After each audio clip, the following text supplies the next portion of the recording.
不仅给苏姑娘下药，你还敢出手伤人！你说我给她下药，谁看见了？你下流批！这明明是你的卧房，除了你还能有谁？那我问你，你一个未出阁的姑娘，跑到我卧房来干什么？咱俩的婚约我不同意。今日我来找你，就是为了退婚。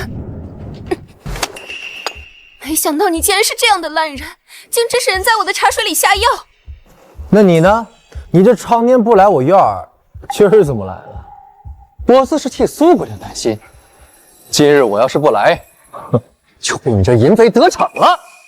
多谢燕师兄对青莲施以援手，幸亏燕家还有您这样的好人。应该的，看到苏姑娘没事，我就放心了。真是个被人骗了还帮人数钱的蠢货！狗贼，你说谁是蠢货？至少有3处破绽：一，这春药太次；如果是我配，你根本尝不出来。而本少的小嫣然，哼，已是你的囊中之物。你下流！你下流！第二，我不该挨这一闷棍。如果我要对你图谋不轨，挨打的应该是你，而不是我。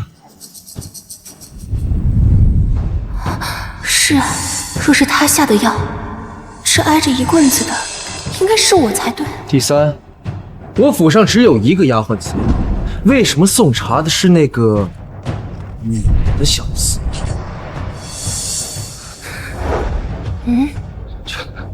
胡扯，这没有的事，是吗？如意，快来帮忙！堂哥晕倒了，来帮帮他！来了！我家公子在哪儿呢？哎呦，公子，你没事啊？送茶的是他对吗？是。来，本少爷想你了，给我喝了。我不要，我喝！主子，救命啊！主子！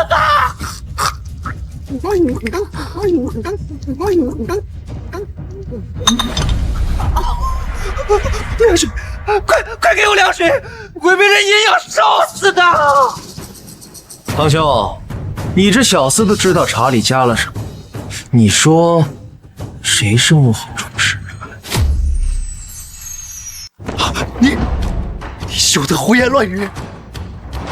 我什么都不知道。苏姑娘，我马上就追那狗东西，查清幕后之人是谁。看来此事的确是冤枉了他。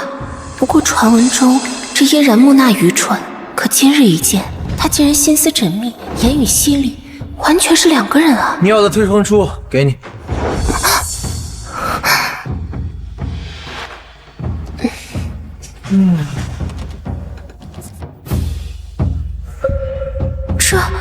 这字浑宏大气，竟有龙筋鹤骨之姿。怎么，苏姑娘不舍得走？要不陪我再喝一杯？你混蛋！嫣然，你别后悔。燕涛这个蠢货今天倒是精明了点儿，打算给我泼脏水，让身为侯府嫡孙的我得罪尚书府。只要我身败名裂，这侯府的爵位必然是他二房的囊中之物。只不过，既然我魂穿到了燕人身上，那这东西就是我的，我的东西也敢抢，谁给你的勇气？少爷，宗主立刻让你去前天参加宗族大会，说是有要事要宣布。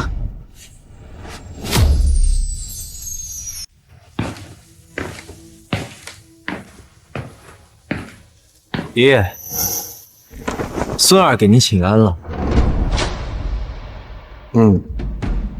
来了，就站着好好听着吧。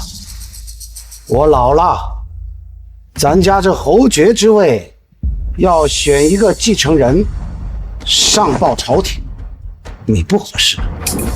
这侯爵之位，还是让燕涛去领了吧。都一副理所当然的模样，看来这事早就内定了。这怎么办啊，少爷？我不同意。按理说，这爵位继承就不能用“选”这个字儿。我大宋礼法森严，我身为长房长孙，这爵位就应该是我的。这小子平常木木讷讷的，今天怎么突然转了性，敢跟老爷子顶嘴了？顶嘴又怎么样？家主早就做出了决定，他不服也得服。嫣然呐，燕涛比你更有本事，他哪个方面都比你强。侯府这么大的产业，也只有他能够守得住，就别再说了。狗东西倒是好艳福，有这么个水灵的丫鬟伺候。等把你的爵位抢过来，老子定要夜夜临幸这小尤物。燕涛，他哪方面比我强？让他站出来和我比一比。诗词武功、天文地理、眼光谋略天下大事，还是诗词歌赋风花雪月？就是他掏出家伙来和我比谁尿得远都行，你随便选一样，只要你赢了，你这爵位我让给你。你选，只要你能赢了我就把爵位让给他。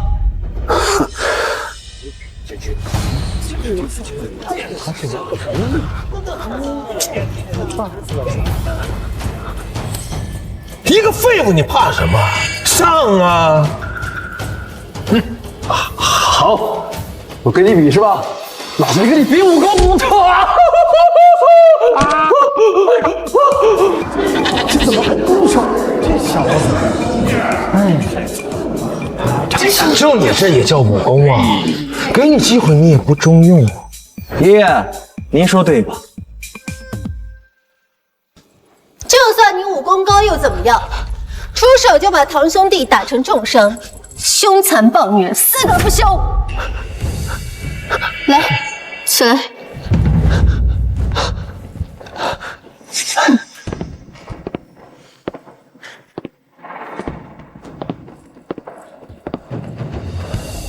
老爷，这样的人怎么能让他继承侯爵之位呢？没错，他这个狼心狗肺的东西，这么对自己的堂哥，还有脸要求继承爵位。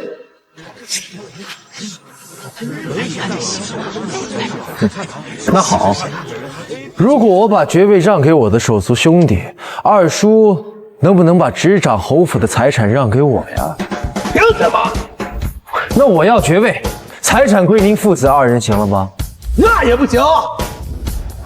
原来如此，二叔是既想要家产，又想要爵位，看来是想赶尽杀绝，让我这个长房长孙净身出户。爷爷，这也是您的意思吗？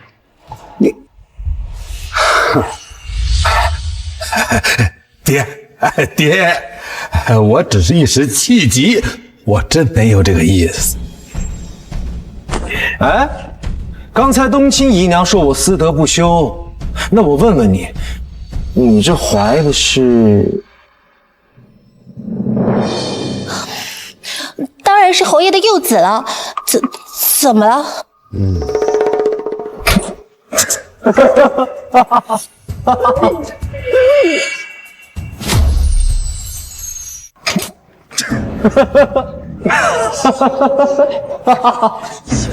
嫣然，你笑什么？没什么，爷爷，我只是突然想到了一个故事，说有一个书生啊，在野外，他猛然看见一只老虎朝他扑过来，要吃了他。这时他发现手里什么武器都没有，只有怀里的一支笔。你少东拉西扯的，谁让你讲故事呢？哎，我还真没东拉西扯，因为这件事啊，跟二叔有关系。我？跟我有什么关系？接着听就知道了。这书生啊，眼看那个老虎就要扑过来，他他拿起那支笔，假装是一把弓，另一只手又假装夹着一把剑。他猛然的松手放电，咻！您猜怎么着？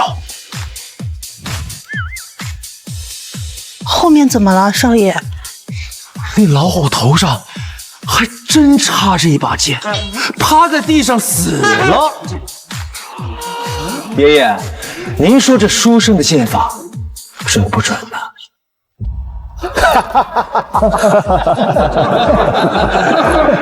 那书生怕是被吓糊涂了，那个箭肯定不是他的，一定是旁边人射的。我也是这么想。爷爷，您今年80有4，您是射得出箭呀，还是握得动笔呀？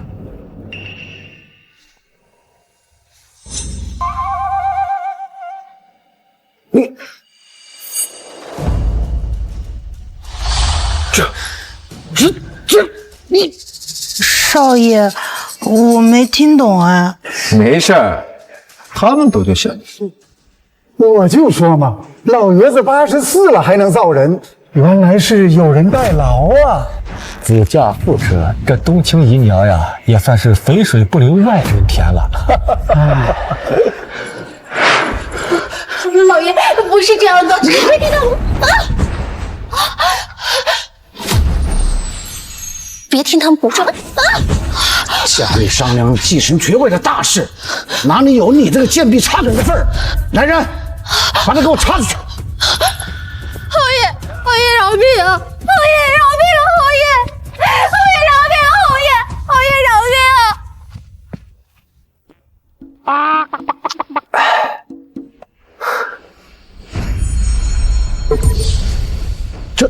这是怎么回事啊？就在刚刚，燕涛在我的未婚妻苏青莲的茶里下药，试图迷奸的，被我发现，将我打晕，又企图栽赃于我，让他顺利继承爵位。真的假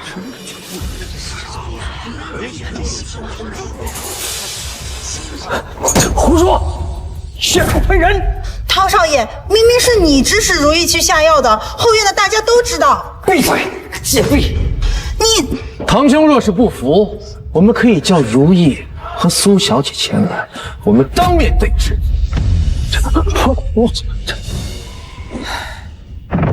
爷爷，我不介意你把爵位传给这个废物，因为我知道，在这1年半的时间里，你身边的所有人都说我不学无术，又蠢又笨。您身边的姨娘、手下的丫鬟、小厮，都这么说，对吧？没错。可为什么是1年半呢？因为1年半之前，我父亲刚好去世。我二叔从那个时候就开始掌握了家中的财政大权，家里的输赢、各院的奴仆，所有的用度都由他一言决定。所以，他想让大家说什么，大家就必须要说什么。你放屁！老子打烂你的嘴巴！老子抽烂你的嘴！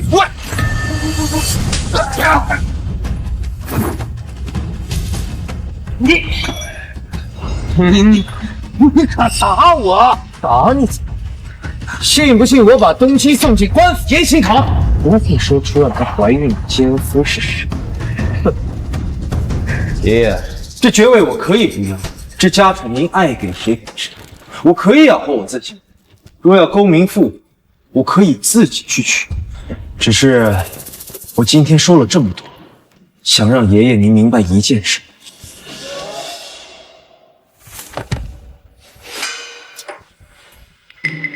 不管您做什么决定，孙儿都愿意听从。只是这个决定是出于你本心，还是被别人欺骗后才说出来的？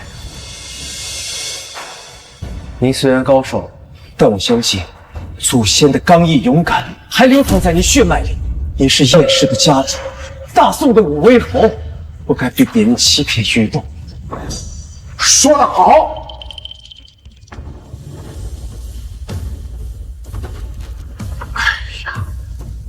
我的然儿，你长大了，你这孩子有胆略，有雄心，有志气。老二，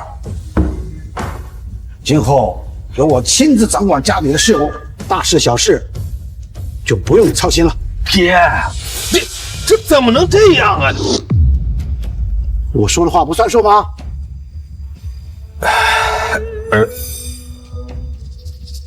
儿子明白了，嫣然，你这个东西，几句话把老子多年的心血都给搅黄了，这吧，咱俩没完。然而，你今后就安心住在府上，爷爷亲自照顾你。不理，我身为武威侯府的嫡孙，不能当一只手人之犬，让我去外面闯荡闯荡。如今二房恨我更甚，住在家里恨我这么凶多吉少。也好，来人，在将家传的宝刀取来。老爷。然而，此刀是先祖所赐，我们燕家世代相传，一向都是由各代的家族随身佩戴。今天，我把它交给你。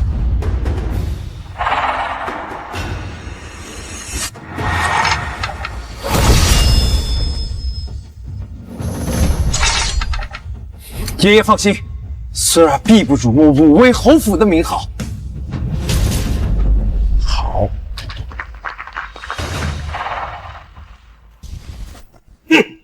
妈的！眼看马上到手的爵位就这么飞了，嫣然这废物，真是该死！我当时就应该下手重点，一棍子打死他得了。二爷，路德斯派人来说，少爷监制的百花店出了纰漏，要抓少爷去砍头呢。什么？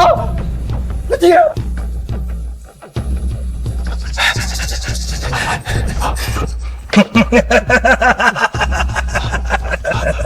天助我也！真的是天助我也呀！爹呀！这儿子居然救了我们，这什么话呀你？哎，慌什么？这是好事儿。可别忘了，这份差事原本是嫣然的，是咱们冒名顶替才拿到手的。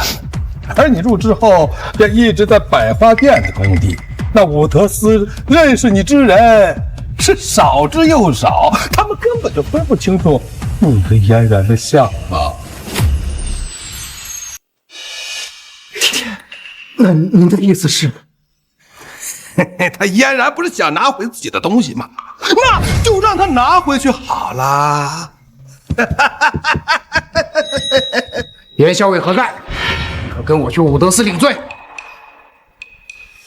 二位，我是嫣然燕校尉的二叔，我这就带你们去找他。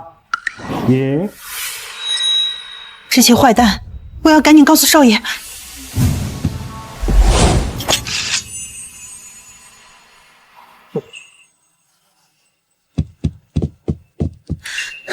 不好了，少爷！怎么了？慌慌张张的。伍德斯的人找上门来说，百花店的监造出了大问题，二爷把涛少爷的责任都推给了你，还说马上就要带着官差过来抓人。你快跑吧，少爷！这可是杀头的重罪啊！好一个燕兰，竟敢让燕涛顶替我的公职！看来早就想弄死我。等我一死，就让燕涛冒用老子的身份继承一切。真是很算计。糟了糟了，这下少爷成了朝廷的通缉要犯，那少爷你以后是不是只能亡命天涯了？我亡命你个少子的天涯！你家少爷要是弄不过这两个蠢货，就不用出来混了。啊，少爷你有办法？放心，待会儿你就会看到这些害我的王八蛋会跪在地上求你。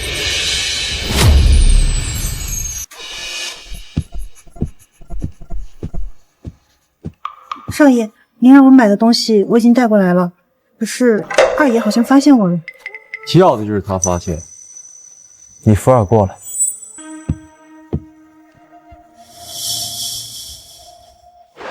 进去吧，别出声，按照我吩咐去做。嗯，好。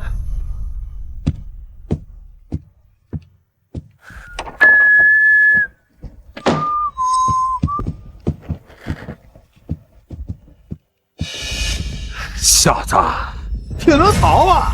你以为逃到这儿就安全了？做梦！二叔，你来的正好，我刚好想问你，这武德司校尉的差事分明是我的，为什么让燕涛冒用我的身份？现在出了事儿，又把我推出去顶锅呀？这儿也没有外人，那我就明说了。好差事，我儿子的；侯爵之位，我儿子的；这侯府的家产也是我儿子的。可一旦要是出了什么祸端的话，那就是你嫣然的了，明白吗？哎呀，这弄得破鞭子在甩来甩去，怎么着？咱们这想上吊啊！差事办砸了，想一死谢罪，倒也是理所当然。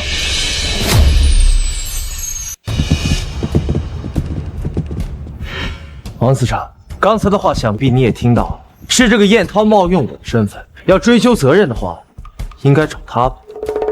我不管你们究竟谁是真燕然，燕家必须拿出来一个人来承担罪责。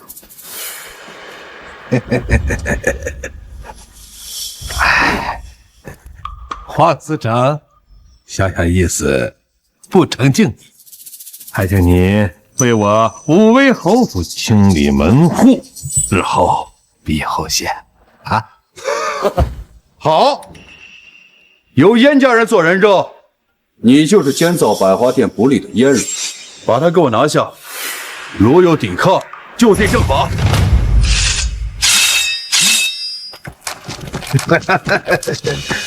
小杂种，跟我斗，等死吧！好啊，那就一起死！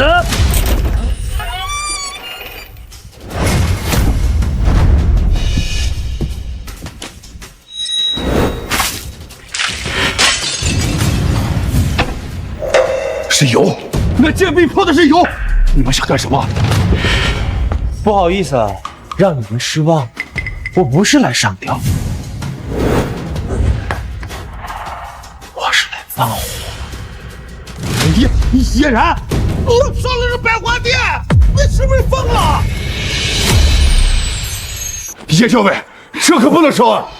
这百花店可是陛下御用的行宫，你要是把这儿烧了，这里所有的人，那可都是要诛九族的，那可是正反挑人人命啊！教主，爹，那我不是二位。嫣然，咱们可是血亲啊，何必做的那么绝呀？血亲，狗屁的血亲！你们把我推出去当替罪羊的时候，念过半点血亲之情吗？我看这店也造歪了，我反正都得死，不如咱们一起死。对，别扔，我有办法拯救，有办法。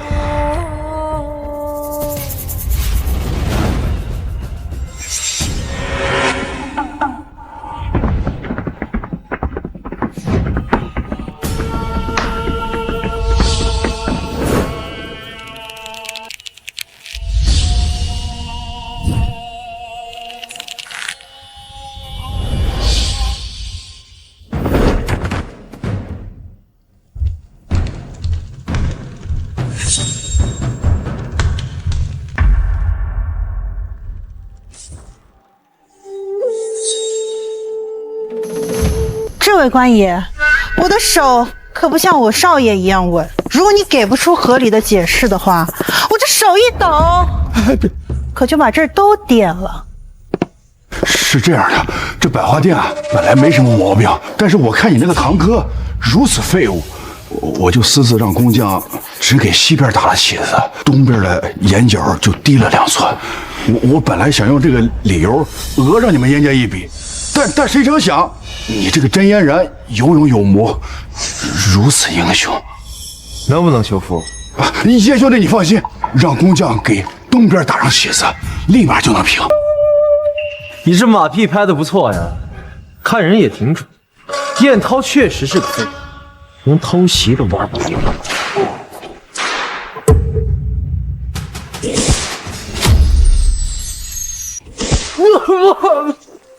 还敢跟我玩一真当我不敢杀人啊！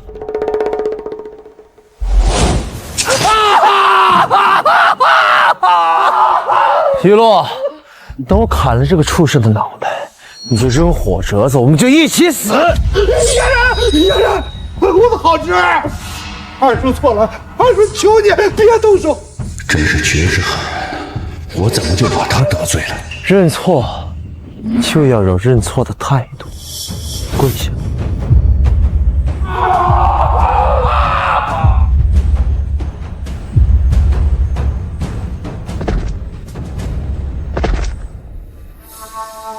叶兄弟，要不哥哥替你宰了这两个混蛋，你消消气儿。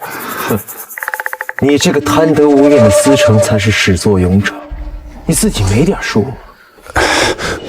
不打不相识嘛。哥哥虽然多有得罪，但是咱今天这个事儿，咱让他坏事变好事，岂不是更好？怎么变好事啊？兄弟，你建造百花店有功，黄哥我给你往上报，你一定升官。一个武德寺少监，必定是十拿九稳。好，一路，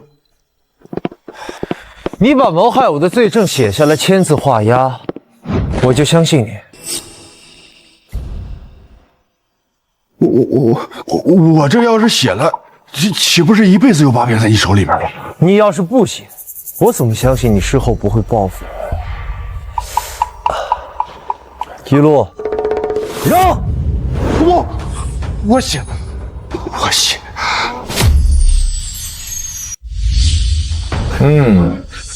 除了让我升官，你还欠我100两黄金。记住，要是敢事后害我，我就把这张自供状变成几百张贴纸，到时候贴满汴京的大街小巷，在皇帝的行宫做手脚，够诛你10族了。严兄弟，请你放心，我一定将黄金奉上，事情全部办好。还有你们，冒领官身，奸草宫殿，玩忽职守，暗害亲属，下手杀人，你们有几颗脑袋给我看？哎呦，我侄儿啊，我们再也不敢了，再也不敢了。那我问你，爵位是谁的？是你的，都是你的。家产是谁的？都是你的。我们再也不抢了，再也不敢了。好，你们也签字画押。要是事后敢害我，大家就一起完蛋。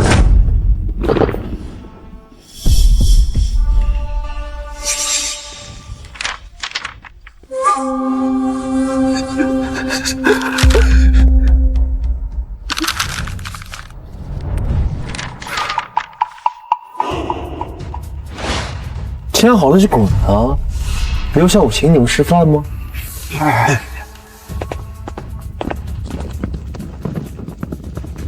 少爷，你可真是太厉害了！你让他们跪下认错，他们就跪下认错了。这才哪到哪儿啊！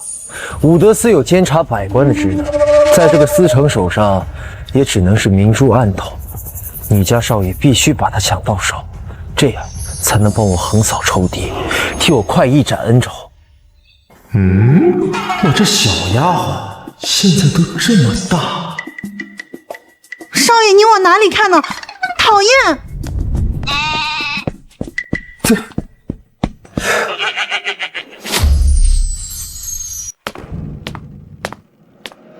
见过黄司城。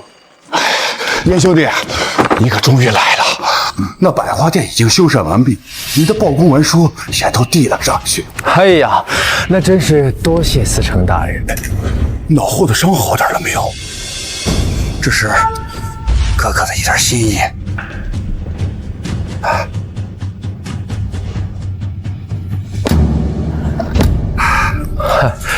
有劳大人关怀，已无大碍了。哎，那感情好呀。既如此，今日可当值否？司城大人尽管吩咐。哎呦，还真有一件案子，吏部苏尚书家的四女未婚有孕，朝廷希望我们派一个人去查清楚，要不就劳烦兄弟去一趟。吏部尚书苏家啊，那岂不是我的前任老丈人家的次女？应该是苏青年的妹妹。哼，这老狗居然让老子一个九品芝麻官查尚书家的丑事，果然没安好心。不过我要是不接，一定会给他扣一个渎职的帽子。没问题吧？这趟差事要是办好了，老弟你少监的职位那可就是板上钉钉了。没问题，大人，交给我了。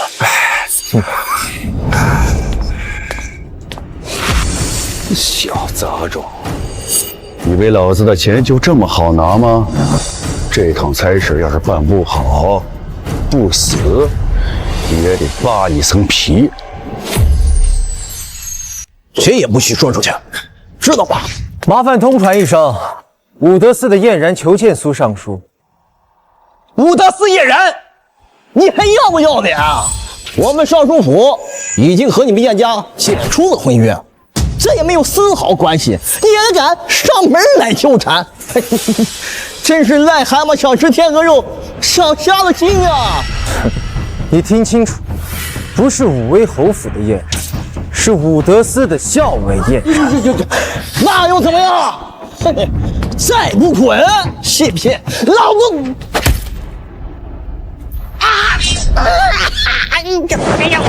我操！哎呀，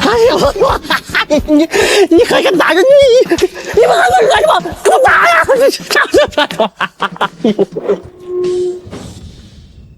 都给我住手！哎呀，你这打人呀！打人！还不快滚去治伤！你，给我进来！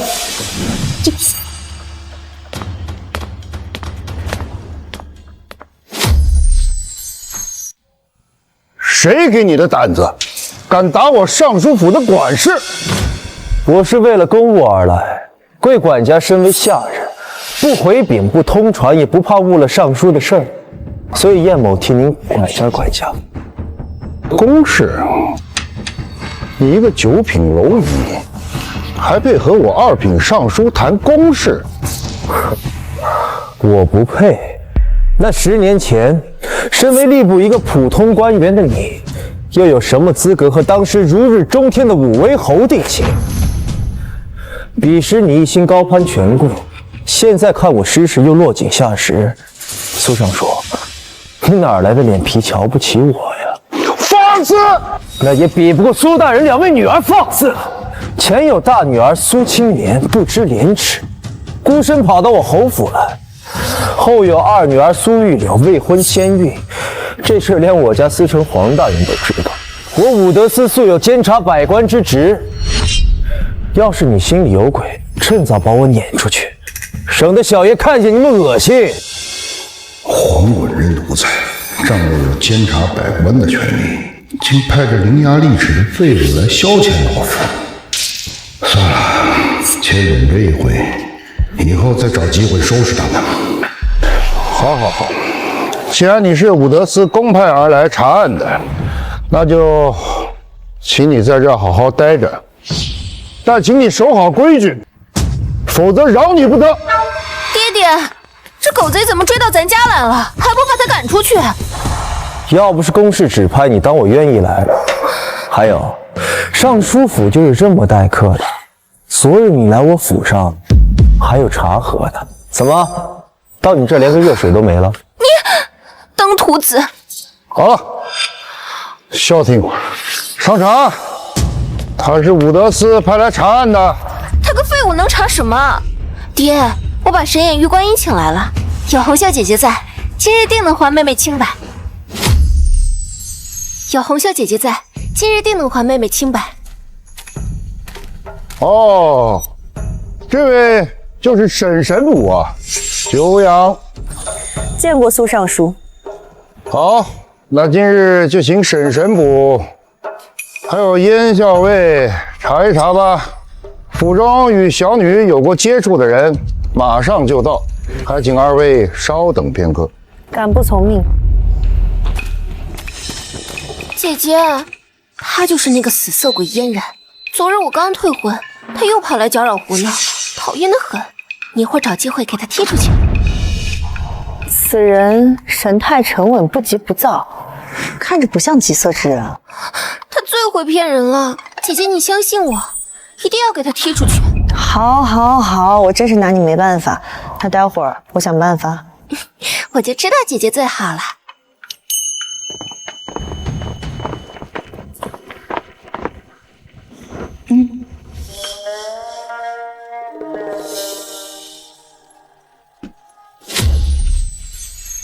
这位就是小女苏玉柳，还有她的贴身丫鬟锦儿。这位是佛学讲师灵秀师太，府中与小女有接触的人都在这儿了。燕校尉，你办案有没有什么章程啊？没有，沈小姐请。废物就是废物，一点本事都没有。玉柳小姐，近期身体怎么样？这段时日我一吃东西就停不下来，莫非我真是怀孕了？姐姐，那个男人是谁啊？小女年少未经人事，还望神不理解。妹妹，你这2-3个月之内当真是没有跟男人相好过？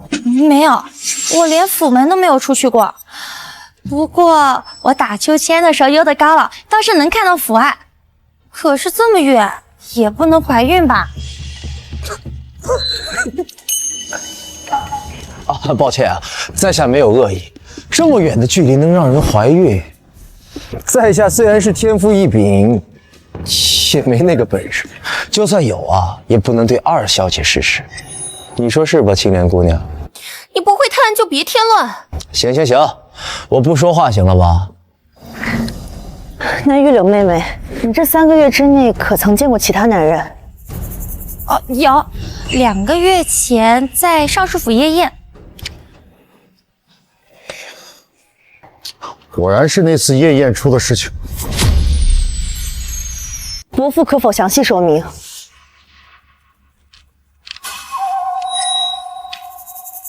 姐姐，我来说吧。2个月前，邀请了宰相公子杜福龙、大将军呼延庆的儿子呼延觉，还有汴京的才子严迪前来。妹妹喝了酒后不胜酒力，便先行离席了。那玉柳妹妹，你离席之后是直接回了你的闺房吗？没有，我那日吃的酒就很上头，然后走到了书房体，头可晕了，我就睡了一觉。哦，对了，我胸衣还丢了。不用说了，一定就是那3位其中之一。儿呢，帮我把那3位公子请来。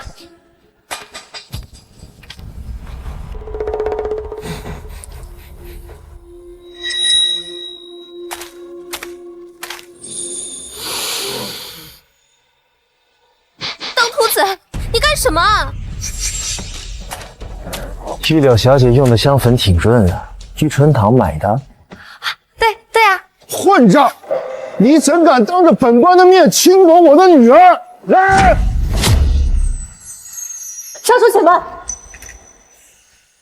燕校尉不像是无的放矢之人，你刚才那么做是否有深意？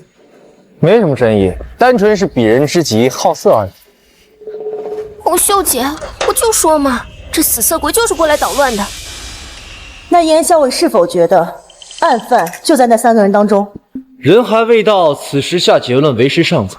不过沈小姐，我想问问你啊，你有没有感觉进了苏府，就有一双眼睛一直在暗中窥视你？我还以为窥视我的人就是他，没想到他却先问出来了，莫非另有其人？难道不是阁下吗？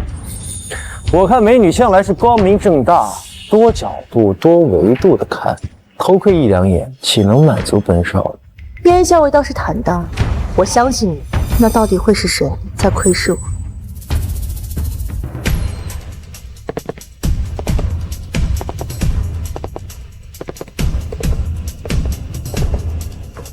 拜见尚书大人。三位，这是开封府的捕头沈红秀，还有武德司的校尉嫣然，专门来查此案。那晚，如果有某位公子酒后失德的话，现在不妨说出来啊！老夫也不是不讲情面之人。尚书大人，此事绝非杜某所为，我可以对天发誓，也绝不是我，也绝不可能是在下。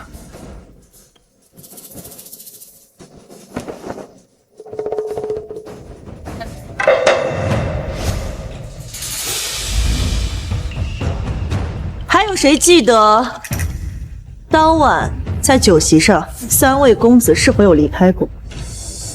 奴婢记得二小姐走后，杜福龙公子起身如厕去了，走了大约有2刻钟，然后呼延觉公子也是酒多欲呕，出去了很久。炎狄公子，我记得好像是没动过似的。杜公子，你说不是你，那你为何会如厕那么久啊？杜某饮宴之时，忽然腹中一阵剧痛，如厕之后，便难以回来。原来是拉了。哎，看来苏府的饮食卫生很有问题。那呼延公子，你怎么了？你为何会呕吐那么久？我也不知道为何。往日我饮酒10数升，都是面不改色。那晚相府的酒颇有力气，我到隔壁院吐的天昏地暗才好了点。那严公子，当晚你在做什么？我在屏风上填词，当时尚书大人命我作诗，还搬来了一扇屏风让在下填写。在下才写了半阙青云案就被迫停了下来。这是为何？这……我来替严兄说吧。他有洁癖，那日呼延兄在隔壁呕吐不休，他没法下笔。原来如此。炎狄的证言看似能够证明呼延觉无辜，但若是呼延觉安排一个人替他发出声音，那照样有时间作案。所以3个人之中，杜福龙和呼延觉仍有嫌疑。可到底是谁呢？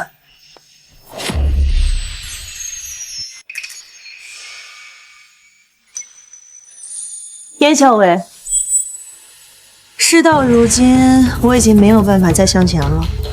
但我看你似乎胸有成竹，不如你来试试。不行，偶秀姐姐，她就是个废物，怎么可能会破案？万一稀里糊涂抓错了人，不仅害了我妹妹，还得罪了旁人。这破案子我就没打算管。小爷巴不得你们苏府啊，成为汴京最大的笑话。说的好像你会破案似的，不要脸！要不咱赌一把，我要是能破怎么办？你要赌什么？我这把家传宝刀，乃是本朝太祖所赐。要是我输了，这把刀就是你的。好，如若是我输了，我答应你任何一件事。也别任何一件事了，我只需要你当着所有人的面给我道歉认错，说你昨天是冤枉我，然后求好哥哥原谅。你不敢啊？好，我答应你。得嘞，这件案子就交由我来办了。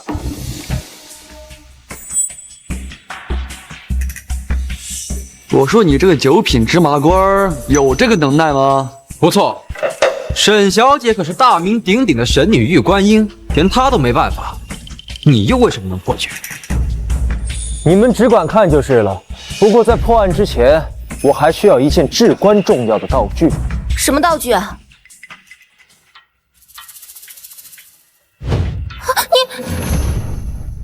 你……观音姐姐，能不能借你胸衣一用？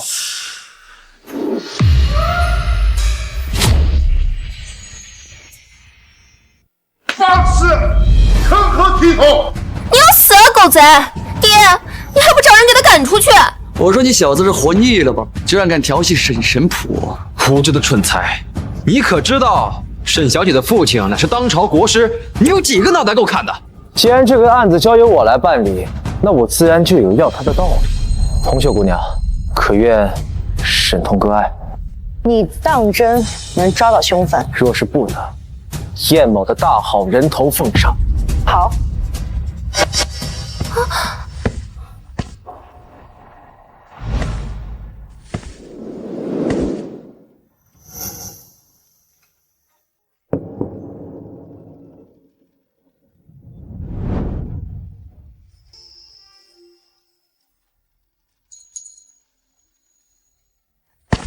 哎，各位，沈姑娘换衣服还需要些时间，反正闲着也是闲着。之前严公子填词的那个屏风可还在啊？你又要干什么？这跟案子有什么关系？想见识见识大宋才子的文学，长长见识还不行啊？拿给他看。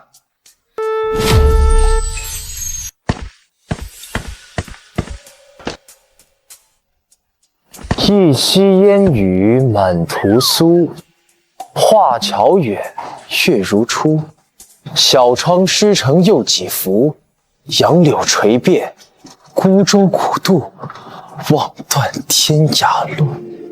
好词啊！哎，严公子，何不把后半阙也补上呢？好。公子要不先喝杯茶，想想再提笔。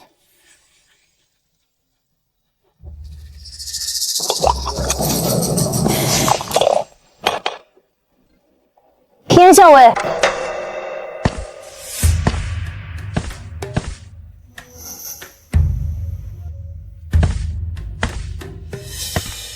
东西在里面。狗贼，那是红袖姐姐的私人之物，你怎可如此？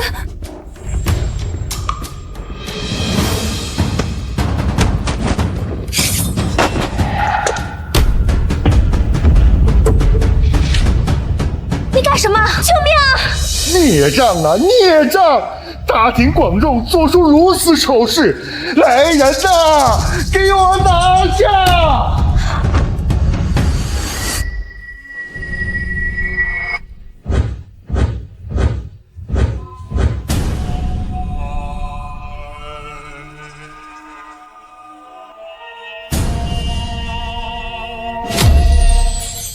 果然是你，有恋巫癖的阴阳人。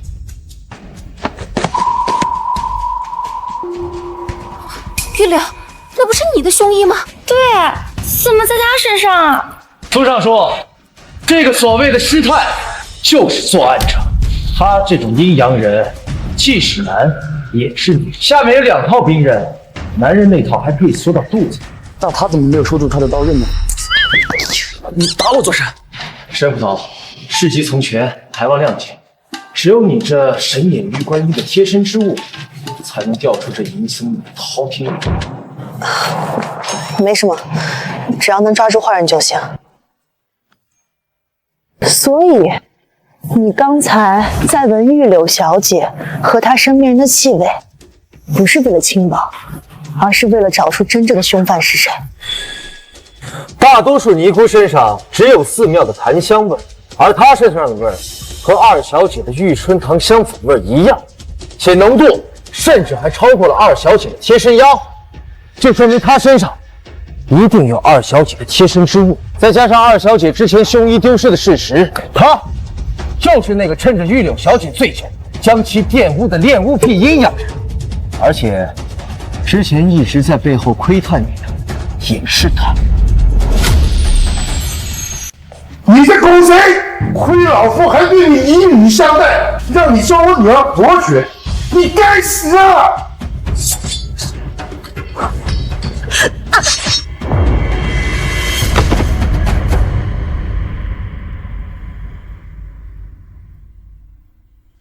这刀哪来的？我的。你这小子，趁老夫不暴露失去理智之时给我递刀，这是非要让我杀人吗？苏尚书，你不杀他，还把他流送到官府，玉柳小姐这件事，怕是会被人编排成800个版本。到时候你还要不要脸？这官还做不做？事已至此，现在已经这样了，难道还能挽回我女儿的名声吗？能，当然能。还请燕少尉不吝赐教，请。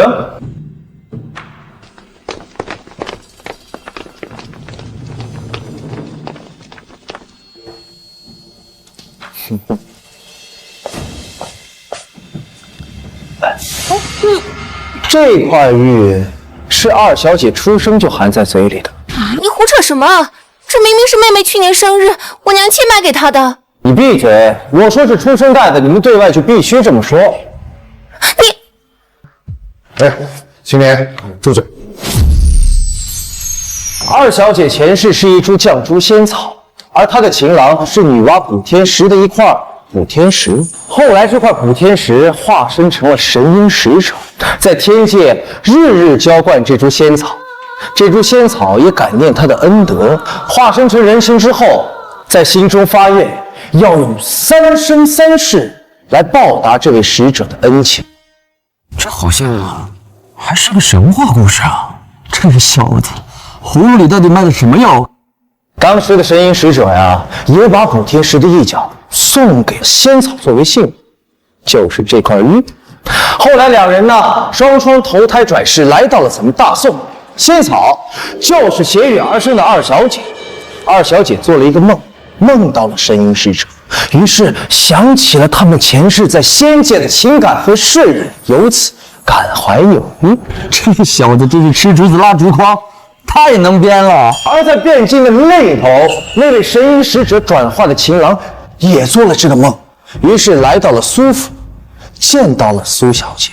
这苏小姐就是那株绛珠仙草。于是3生之盟再度重温，木石奇缘就此成就，二位新人终成眷属。这理由怎么样？真是好精彩的故事啊！这故事真是婉转动人，这古今奇情莫过于此。这般动人心魄的奇缘，若是写本书，定能名留千古。这么一来，小女这关倒是过了。严少尉不但挽救了小女的生命，而且还挽回了苏府的声誉，大恩大德啊！哎，先别忙着谢，你们没发现缺少了最关键的一环吗？神瑛使者呢？在哪？是，对呀，二小姐现在有孕在身，傻子才愿意接盘呢。你又拿我做事？是啊，哪个男人愿意替他人养儿子？看来妹妹她……我就是那个神瑛使者，草民严迪，后援高攀，向尚书大人求亲。好汉子！哎呀，杨总，快请起。严公子是我苏家的恩人呢，玉柔还不谢谢严公子？多谢神瑛使者。如此甚好，如此甚好啊！哎，沈捕头，能不能帮我个小忙？哎，沈捕头，能不能帮我个小忙？什么忙？各位，今日老夫得此前叙，还请各位赏光，留在毕府吃一杯水酒再走。严少尉今日居功至伟，还请千万不要推脱啊！记住了吧？就靠你了。好，知道了。苏尚书的酒在下确实不恭，不过在这之前还有一件事。还有何事？我想和燕公子单独聊两句，关于这个神瑛使者的故事啊，还得编得再圆一点，不然别人问起来，我怕燕公子不好作答，不是？好，那你们聊，把这赃物给我盖起来，稍等，扔到乱葬岗。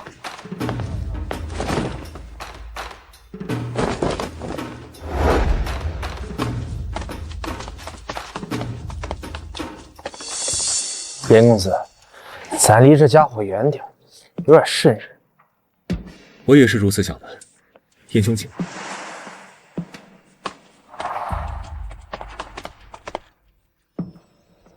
严公子真是深明大义，人厚悲悯，当真是世间罕有啊！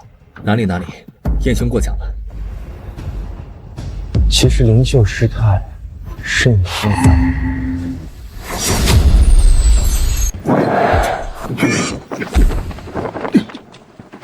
好精巧的计算，好毒的算计，可惜你遇到的是我。你死了，就没人会知道了。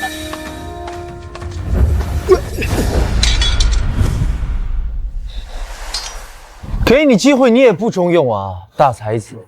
师姐怎么活了？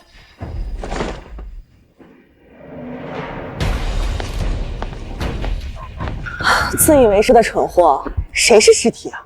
怎么会是你？等等，记住了吗？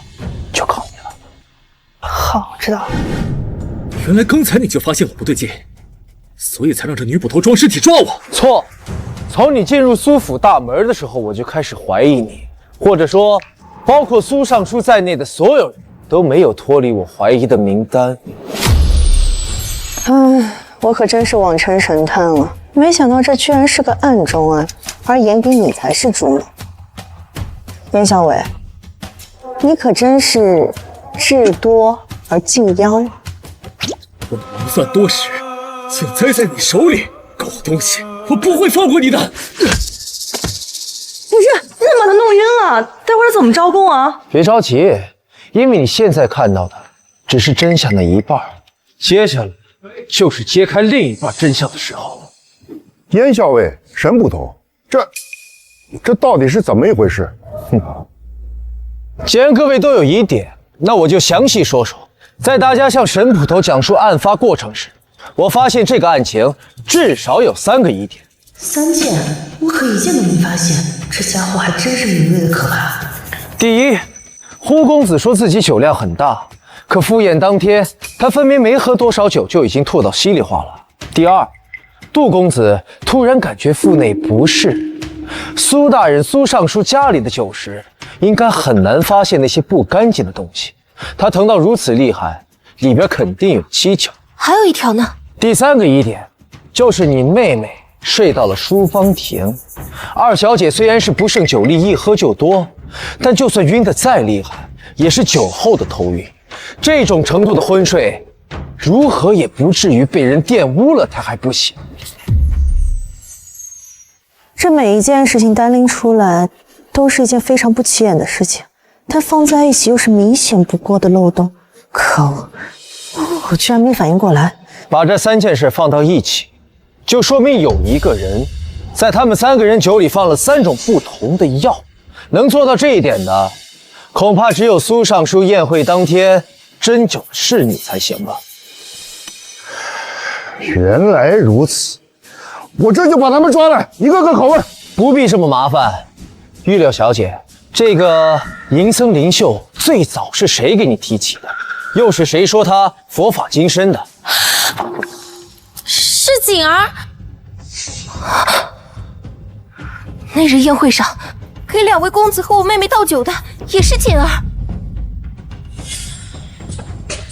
不错，是我干的。哎，锦儿，从小到大我都当你情同姐妹，你怎么背叛我？情同姐妹，你知道吗？为什么我跟你长得最像？你知道为什么你喜欢什么，心境如何？我不用猜，我都能知道。因为我们2个都是老爷的亲生女儿啊！不可能，你怎么可能是我们的姐妹？你爹仗着自己是尚书，酒后无德，玷污了当时是他是女的我娘，生下我后又不敢认我，让我生生世世伺候我自己的亲妹妹。你敢做怎么不敢当啊，老混蛋！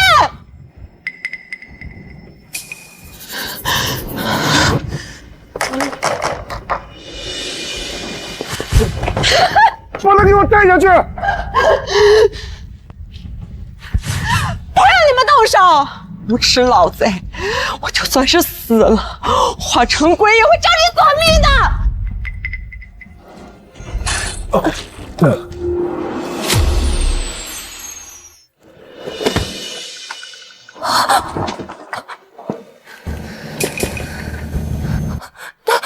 他什么时候中的毒？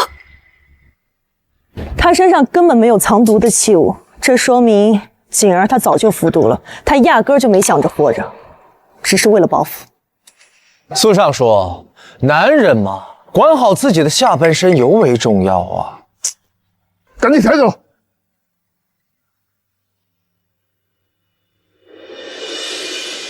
目前的这些情况，把他们串到一起，就是真相。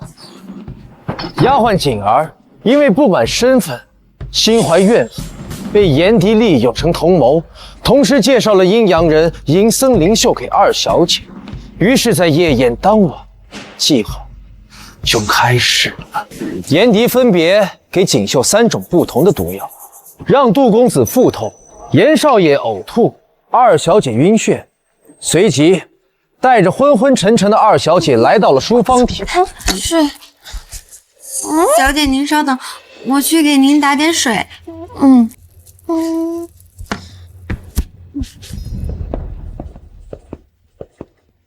让灵秀占了便宜。这锦儿是为了报复，灵秀是为了满足色欲，那这炎迪的动机到底是什么？当然是为了迎娶吏部尚书的小姐，借助苏尚书的势力平步青云，登上高官之位。我说的对吧，严大公子？既然睡醒了，就别再装睡了。你说的没错，我需要一条登上高位的终南捷径，所以选了苏玉柳做我的梯子。可惜功亏一篑，被你这妖人查到了蛛丝马迹。你看你，又乐观了不是？你这哪是功亏一篑呀？你这伴着满是窟窿，要我干的这么糙啊，早就一刀抹了自己脖子。你还别不服，我不过是胡诌了一个玉石和仙草的故事，你就急不可耐地往圈套里钻。我这刚一把人支走，你又急哄哄地要杀人灭口，你这哪是成熟的间谍思维啊，简直菜成狗了，我的西夏朋友。西夏间谍，严校尉，你没弄错吧？我和炎迪自国子监读书起就是莫逆之交，从来没听过他跟西夏有什么关系啊。严校尉，你所说可有实据？西夏文字脱胎于汉文，书法十分接近，但唯一不同的一点就是西夏的文笔里没有竖钩这个笔画。你们看这个竖钩，分明是一笔竖下之后发觉不对，立刻又在旁边点了个点儿，所以看着如此别扭。我说的对吧，严大公子？这仅是你的猜测，在位诸君谁没写过错字？这是证据。哼，可笑！真是好精巧的一双手，不仅能作诗赋词，杀起人来也顺滑无比呀。你什么意思？读书人之简，一般在10中2指之中，是拜笔杆子所赐。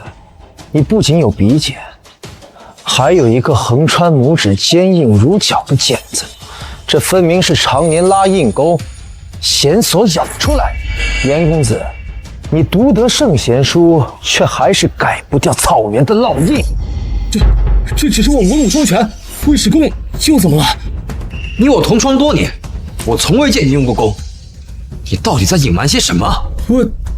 你酷爱穿白衣，那是因为西夏自号大白高国，所以你无论春夏秋冬都是一袭纯白。你习惯饮牛羊奶，所以对宋人酷爱的茶无法接受。你可以改掉口音，熟读经典，甚至忘记母语，但笔锋流转间的力道，味蕾深处的记忆，筋骨中蓄养的姿态，这些文化刻下的烙印，比刺青更深。识破你的不是我的眼睛，而是你无法剥离的西夏之魂。嫣然，你可真是个妖孽！我招了，我乃是西夏密谍鄂兰缺。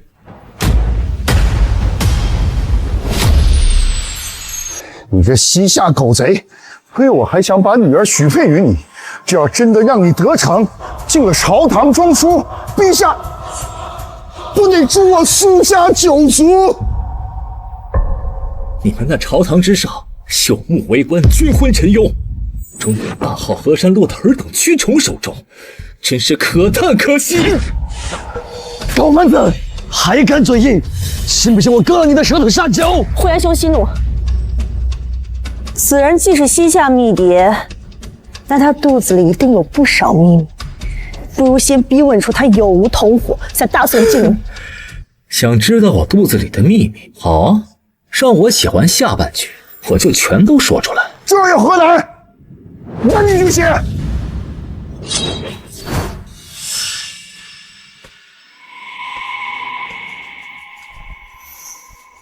炎帝文才武功、心机智谋都是一流，可惜啊，居然是西夏的间谍。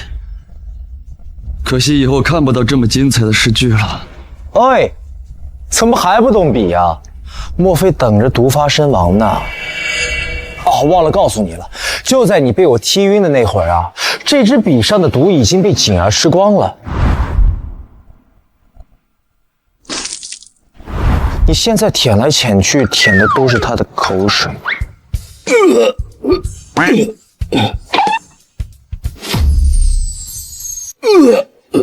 哎呀，忘了人家哥哥有洁癖，对不起对不起嘛，快给哥哥擦擦嘴啊！原来如此，我就说刚刚的丫鬟怎么突然就死了？燕校尉800颗心眼啊，什么都被他算到了。我精心谋划多年，连10年之后的朝堂之路都做了打算，却被你这小人识破，如今连死都死不成，真是天妒英才。我妒你奶奶个腿儿！就你这垃圾还天妒英才呢？你这处心积虑计划，被我不到半天的时间就破得干干净净，你还有脸在我面前自吹自擂？还有啊，这什么破玩意儿？这他妈也叫诗？住口！你不过是心思诡诈了些，区区五妇女才10几个字，也配指责我的诗词？我不配，你给我看好了。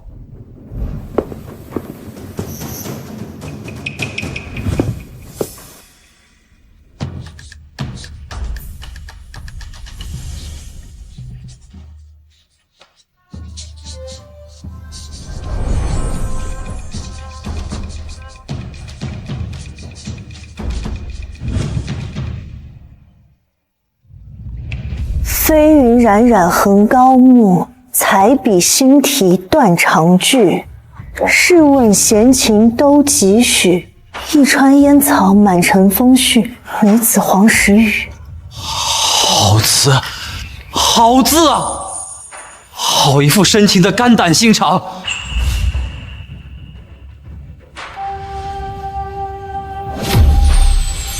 这阙词。心中得有多少深情，才能写得如此刻骨动情？燕贤侄，凭此半阙，足可以词坛留名了。这前半阙和后半阙放在一起，简直就像是名花旁边配了根狗尾巴草。贺兰雀，你的才情跟燕校尉的差距，就像从这儿到兴庆府那么远哦。怎么可能？你到底是什么人？我啊，大宋一武夫，但横扫夏贼，足矣。既生贺兰，何生嫣然？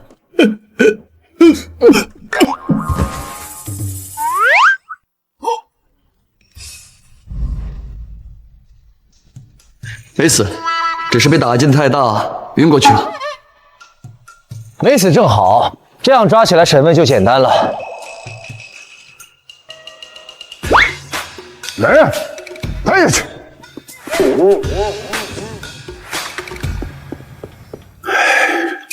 好，多亏燕贤侄，只是可怜我们家玉柳孩儿的清白被那阴阳人给玷污了。无妨，可以直接把这个锅扣到燕迪的身上。今日之事，还有外界传闻二小姐的风流韵事，都是敌国密谍故意放出去的假消息。届时有此擒获间谍的大功，天子必然嘉奖苏家，并为二小姐讨回公道。哎呀，太好了！没想到今天这桩祸事，倒成就了我们家一桩好事。燕贤侄，你真是我们苏家的福星啊！服不服另说。青莲小姐，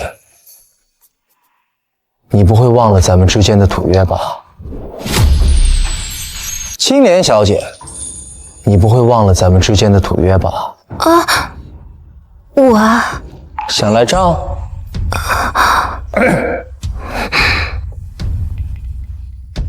女儿，你也真是的，人家燕校尉是跟你开玩笑的，你这点都看不出来吗？老夫知道了他的本事，以后自有照顾。燕校尉不会连这点轻重都看不出来吧？哼，这老狗才给他办完事，马上就要卸磨杀驴了。一句空口白牙的照顾我，就想让小爷当你的鹰犬，做梦！愿赌服输。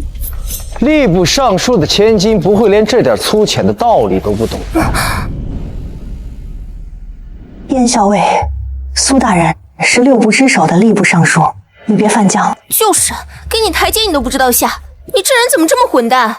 哎呀，姐姐，你别说了，燕家哥哥，我替姐姐给你赔礼道歉吧。不必，订婚悔婚，出尔反尔，用人朝前不用朝后，总觉得自己高人一等，句句说话和放屁一样。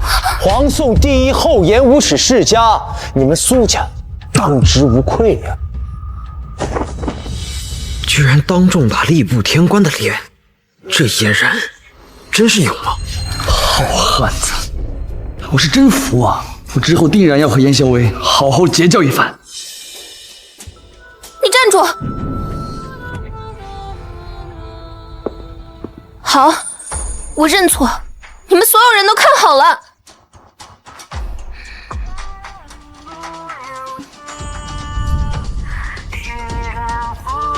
我错了，好哥哥。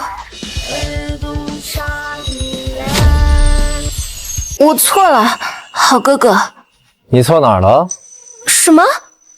错都不知道错哪儿了，毫无诚意。小爷不接受你的道歉，滚一边去！尚书大人，我先去送送嫣然校尉。俺也一样。这狗东西气死我了！女儿，前几日你真的去嫣然家把那婚书要回来了？是啊，父亲不是也看到了，而且他那么混蛋，我退婚怎么了？你我父女都看错他了，这嫣然是真正的人中龙凤啊！可惜我们错过了。叶兄，稍等，不知二位有何指教？今日看燕校尉办事，真是大开眼界啊！不错，你小子看着年轻，做起事来竟如此利落，要不要到我大将军府当差？哎，你这厮倒挺会截胡的，燕兄，相府也虚位以待，若有弃武从文的想法，随时欢迎。大将军府和宰相府，听着不错，可去了就是给人呼来喝去的命。老子还是先把这武德司的1亩3分地拿到手再说吧。感谢二位公子的好意，不过目前在下只想做好武德司的事。既如此，也不好强留。我和呼延还要在此应酬一番，车马可以先送你回去，咱们来日方长。好，多谢二位公子。不以物喜，不以己悲。若是范仲淹、范相公在此，定以此人为知己。父亲，你也替那个混蛋说话。红袖姐姐，你替我说句话呀！青莲这婚退的没错，我就说吧。这嫣然校尉仁勇兼备，才学绝世，谋略过人，铁骨铮铮。燕丫头，你配不上他，这婚退了就退了。什么？你怎么也这么说？亏我还把你当最好的朋友。我就是把你当真朋友，我才实话实说的。你要是要那些逢迎讨好的朋友，以伯父的权势，你要多少没有，又何必再多我一个呢？可是实话不好听啊，我想让你哄哄我。你就是被人哄多了才这样的。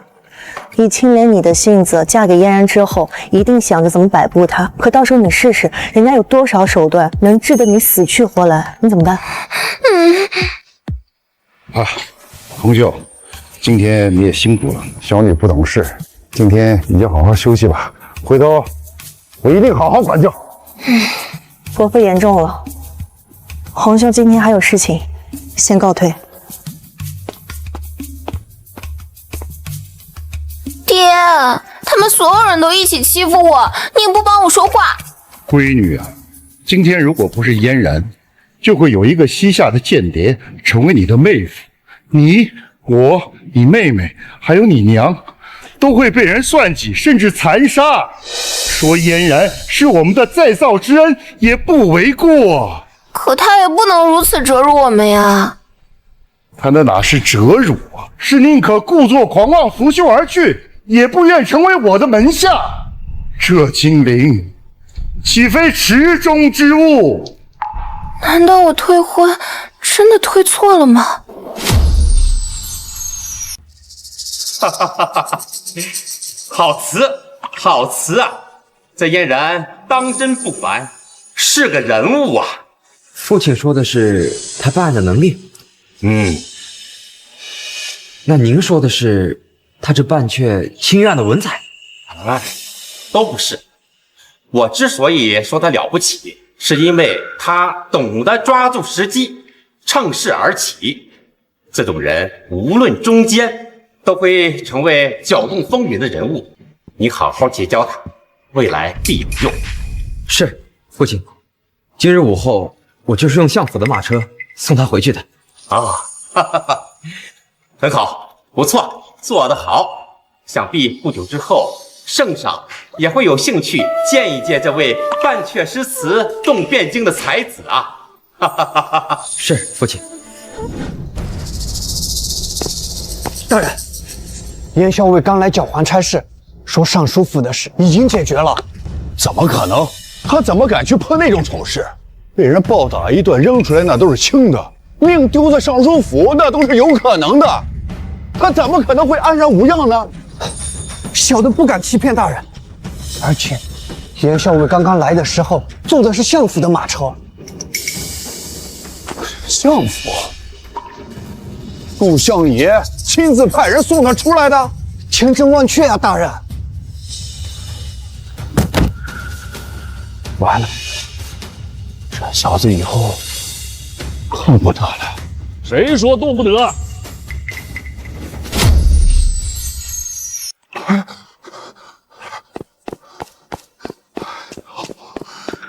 好滚！参见指挥使大人。不知大人正是为了你口中那个动不得的人来的。那嫣然可是我一个朋友，你去找个理由替我把他解决了。我是办他，本指挥使重重有赏。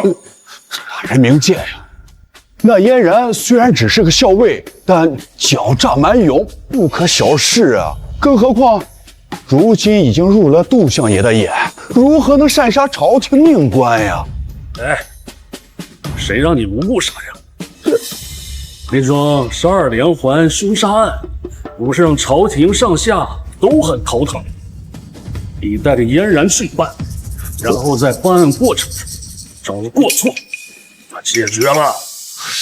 可卑职还是有些难处。当初在营建百花殿时，被那小子给摆了一刀。黄大人发愁的可是这张自供状。记住，你要是敢吃后害，我就把这张自供状变成几百张的贴纸，到时候贴满汴京的大街小巷，在皇帝的行宫做手脚，够诛你10子。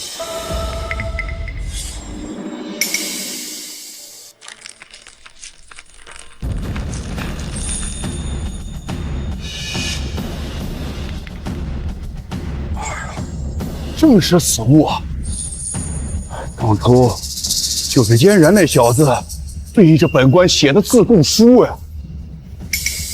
阁下是如何拿到的？那是因为拜托我除掉嫣然的那个朋友是他的二叔燕鸾，有他作为内应，你我想进入燕府，那是易如反掌。另外，禁军校尉苏信是我的左膀右臂，他文武双全，精通医术，让他来做你的副手。那嫣然若敢不服从你的调遣，苏信就会当场以违抗上官的名义宰了他。多谢王大人。哎呀，这下我看这小畜生如何能逃出本官的五指山？怎么跑得气喘吁吁的？这是什么东西？银子呀，少爷。刚刚苏尚书家里派人来说有人重金购买了你上次写的那扇屏风，苏尚书不愿意占咱们家便宜，于是就让人把银子送过来了，足足有500两呢。苏慧清把卖屏风的钱送给我了？对呀，少爷，那苏尚书人还怪好的嘞，不像那个苏家小姐，哼，那女人坏得很。苏小姐不坏，只是蠢了点儿。苏尚书呀，也不是好，他是老奸巨猾，想要撇清关系呢。是吗？我不懂哎，少爷。你想啊，我帮了苏慧清一个大忙，按理说她应该把屏风收下，认下这份人情，未来两边都说得上话。如今她把这卖屏风的钱送过来，明摆着就想撇清关系。看来这个老狐狸已经嗅到了有人要对我不利的味道。那怎么办啊，少爷？还能怎么办？见招拆招呗。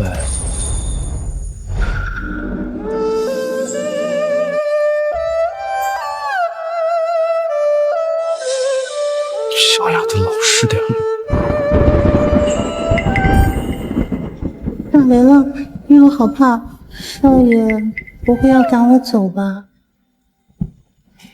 起来玩火。你家又是要玩火，王君不必怜惜。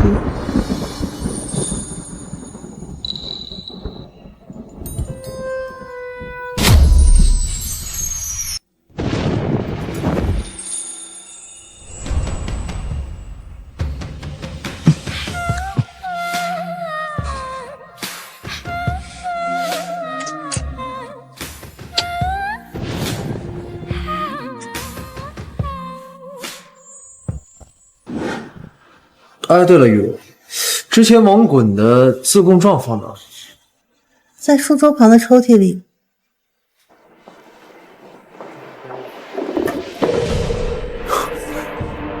有意思，我倒要看看是哪路神仙，让你觉得自己又闲。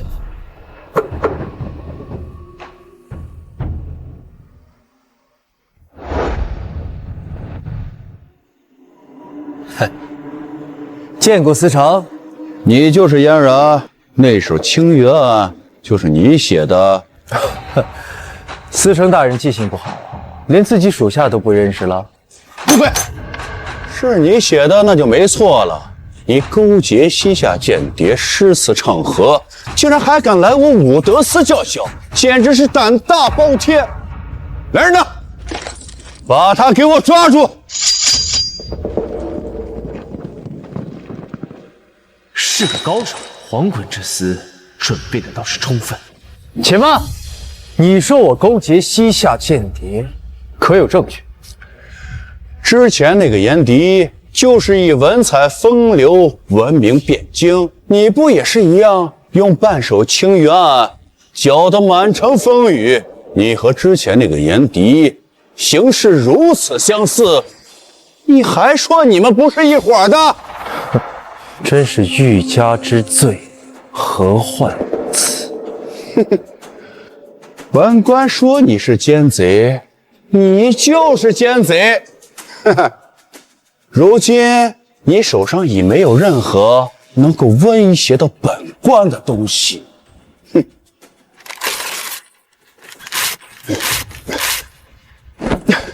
还不出手就擒！燕校尉，还请不要做无谓抵抗，免得伤了和气。不要这么麻烦。你说我是敌国密谍，说的一点不错。我和那西夏密谍严敌的确是一伙的。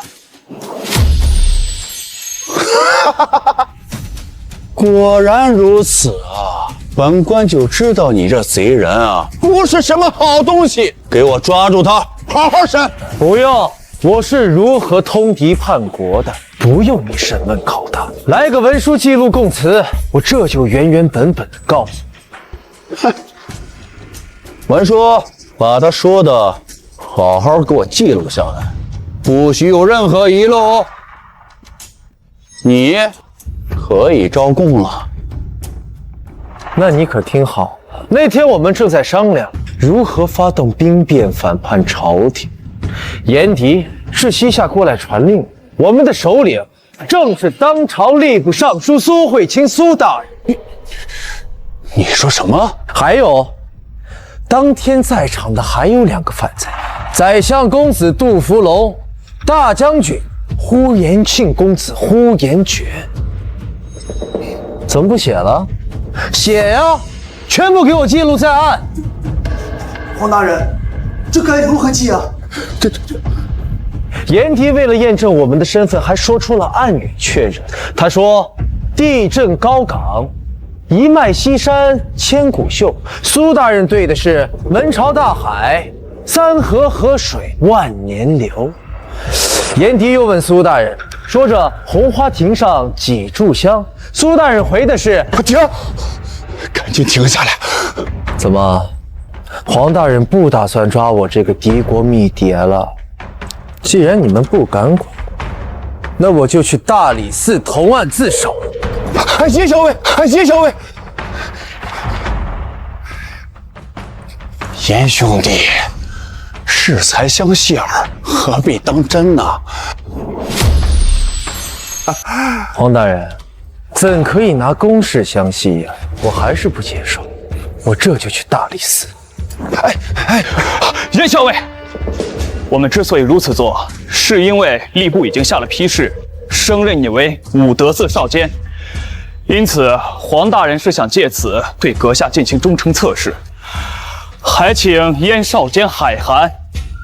对，说的没错，燕少监，既然已经升职了，那就不要再生气了吧。不知这位兄弟如何相称啊？禁军武艺校尉苏信因公借调到黄大人手下办公。哎呦，差点把正事给忘了。燕少监，蒙朝廷看重，将一起重案交由我武德司处理，我们一起去侦破此案吧。不知是何案件，还需要黄大人亲自出马。不该问的就不要多问，到了现场自有分晓啊。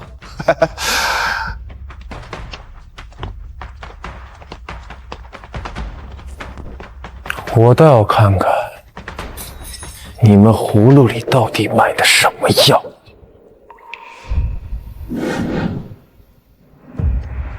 就这些，你们再想想。沈捕头，好久不见，依旧光彩照人呢。嫣然，你来了，今天有你在，看来这破案是有望了呀。观音姐姐说的哪儿的话呀？我连案情都不知道，还破什么案子？黄思成，要人来查案，却不把案情通报，这是个什么道理啊？这位国师千金几时跟嫣然关系那么好了，居然还帮他说话，这下有点麻烦了。沈捕头说的是，的确是本官疏忽了。啊，苏信，你来把案情详细介绍一下。遵命。案发的就是面前这家，死者名叫王崇德，他家中颇有私产，所以被街坊称之为王员外。今晨发现死于书房，死状极惨。只有这些？昨夜大雨，开封府衙门派人踩坏了脚印，破坏现场，于是让人提前封锁了前后门。目前还没有对现场进行正式勘查，所以信息有限。明白了。那这些人是？这些人都是王员外的家人和仆役。由于王员外死状极其惨烈，所以他们不愿留在家中。黄司长，快来问话。我再看看，你来问吧。啊，案发是在什么时间？谁是第一个发现案发现场的人？是我。昨天晚上老爷歇在书房里，今天早上我进去茶水伺候，一开门便看到老爷死在椅子上，差点没把我吓死。你发现了尸体之后呢？你做了什么？小人当时大喊着跑了出去，便把管家和夫人都喊了过来，但我们都没有进门，在屋外看了一眼就吓坏了，忙往大门外跑去。最后管家去报了案。你们老爷的死状到底有多恐怖啊？至于你们如此作态吗？官爷若是不信，进去一看便知。我可怜的夫君。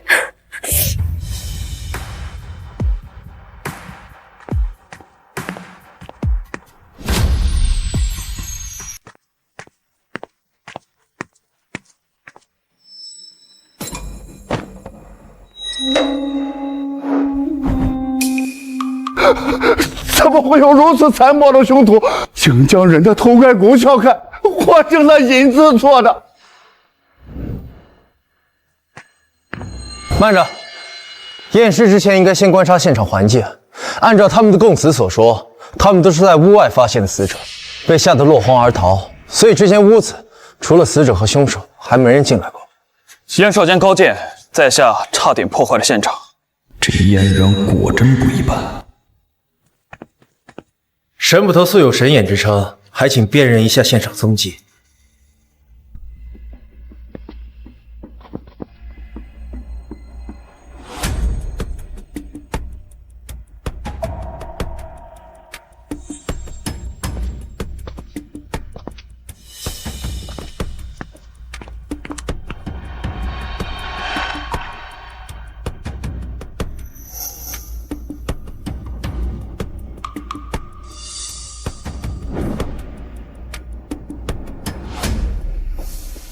诸位，凶手进入房间的时间基本上已经可以确定了。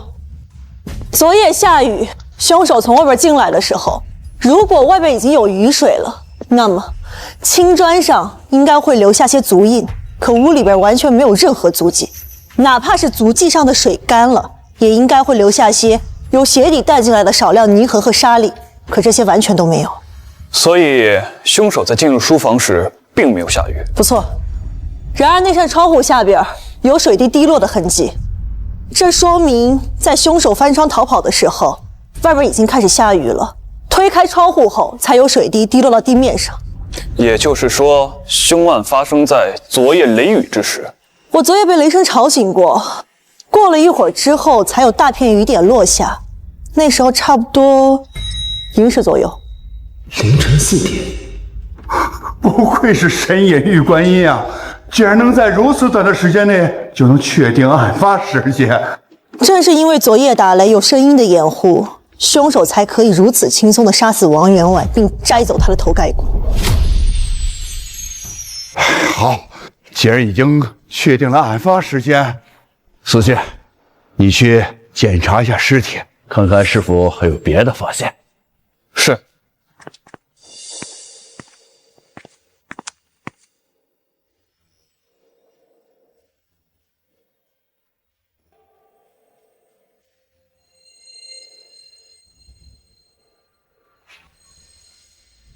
凶手的手法十分的熟练，就像是一个精准的屠夫。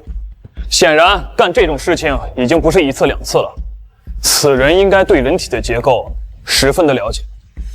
死者的脖颈上有一道明显的勒痕，应该是凶手在绑住他的时候进行审问，一边审问一边摧残他。这两人明显是有什么深仇大恨。另外，死者的脖子上有一颗水滴形的红痣，非常独特。各位都有收获，很好。可燕少姐你呢？人家左一条右一条，说出了这么多线索。哼，你看看你，身为武德司官员，张口结舌。你说了什么？我叫你来，你是站在这边上出气儿的吗？你若如此无能，我定上报朝廷，治你个渎职之罪。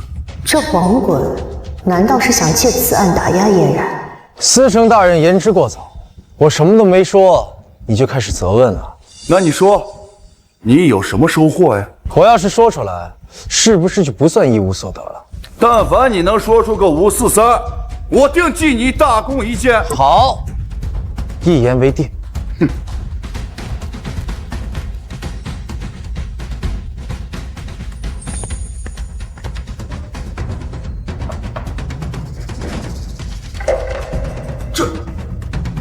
这是怎么回事？这上面有血迹，应该是墙面的石灰上沾染了血，被人刮掉之后才会变得如此破败不堪。此人用了这幅画挡住了这块墙。这地面被清扫得很干净，只有砖缝里残留着少量余灰。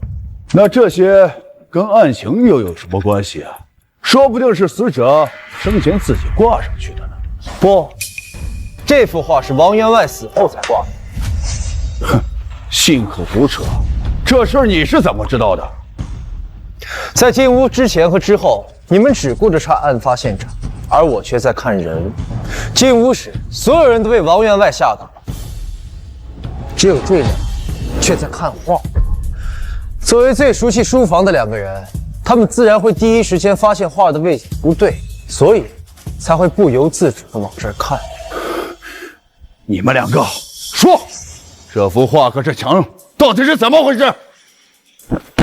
老奴从昨天中午开始就没进过老爷的书房，我以为那幅画或许是老爷昨天下午自己移动的。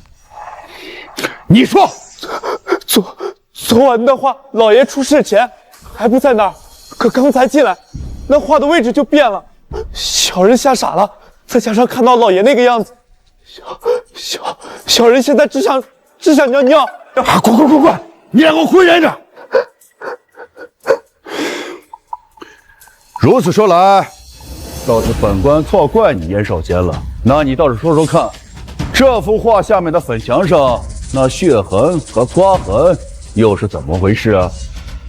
这还不简单，挂画的和杀人的不是一个人吗？为什么？因为挂画需要锤子和钉子，扫地需要扫帚和簸箕，哪个杀人犯出来杀人还带着这些东西？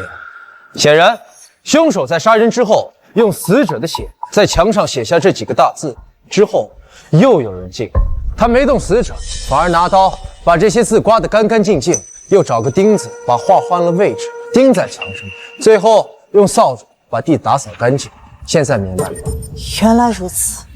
刮掉字之后的那个人，不但能够在院子里找到锤子和钉子，而且晓得笤帚和簸箕他具体的位置，所以也就是说，他一定是王家的管事下人，他一定知道这墙上到底写什么。那这管家跟小厮都有嫌疑，会是谁呢？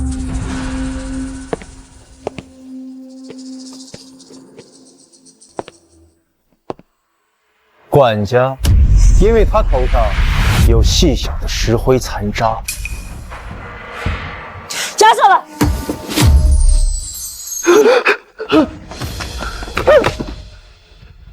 为什么抓我？我不是坏人。你是不是坏人先不说，但这屋里的字是你刷的。我别想狡辩，我有充分的证据可以证明，画是你挪的，地是你打扫的。你家主人虽然不是你杀的，但你破坏证据，阻碍办案，按大宋律和犯人同罪。饶命啊，大人！饶命啊！闭嘴！我只给你一个机会，从昨天晚上到今天早上，你都干了什么？看到什么？老老实实说，我饶你不起。我说，小雷昨天晚上被雷神惊醒以后，翻来覆去睡不着，直到黎明时分，雨停了，我想出去寻他一下，看看有哪个地方被暴雨冲坏了。我转了一圈，走到了书房门口，我发现气味不对，我闻到了一股血腥味。雨后的清晨，那味道特别明显，于是我就推开了门，发现老爷我的头盖骨被摘走，还被换上了银碗，满脸都是血，瞪着眼睛死在了那里。他后面的墙上还有写着几个大字：杀雷者还西王。还西什么？快说！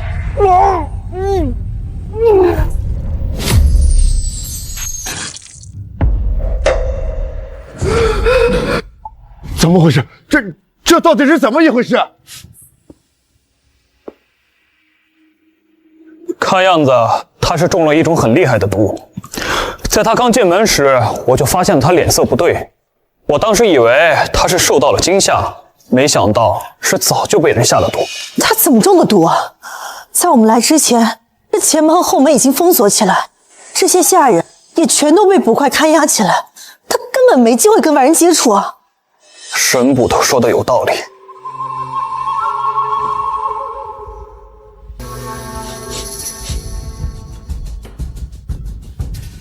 水仙花，一品红，白蛇根草，水毒芹。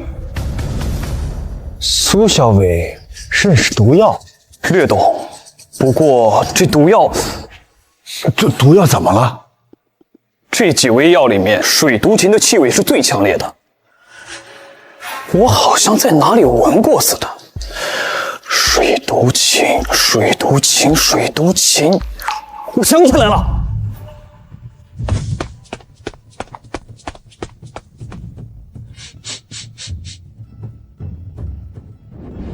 就在这里，还有轻微的水毒芹的味道。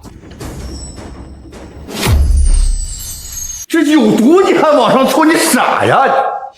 现在毒性已经被挥发的差不多了，现在是安全的。那就是凶手把毒药掺进血液里，然后写到墙上。当管家用刀刮墙的时候，伴随着飞扬的石灰被管家吸入体内，然而就在刚刚爆发了出来。凶手为什么要这么做？他既然能够杀王员外，那杀管家不也是顺手的事？为什么还用这么麻烦的手段杀死管家呢？因为凶手不知道接下来要杀谁。管家为什么把墙上的血渍抠掉啊？因为这个字暴露了他或者对他主人的不利。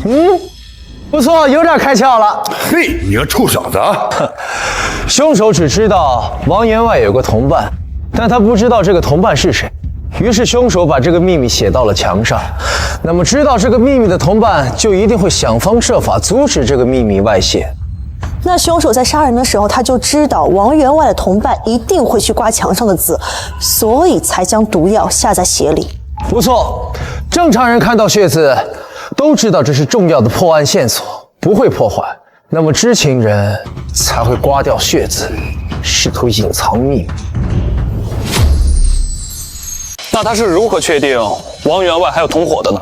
你忘了，王员外在死前受过了极其残忍的审讯，对方甚至撬开了他的头盖骨来逼问，想问出自然不难。就是如此，那之前的12个人啊，说嘛，类似的案子还有多少？也不至于你黄思成亲自用这种重案来对付我。我带你们去看样东西，看过之后，你们就都知道了。从上个月末开始，每天都会发生一桩类似案件。这12个人都是汴京城中的住户，他们之间互相都不认识，都是被凶手用惨烈的手段杀害，取走头盖骨换成1万。所有尸体都在屋里边。没错，案情的关键就在里面。只要能破获这桩泼天大案，所有人都可以加官进爵。严少杰，打开它。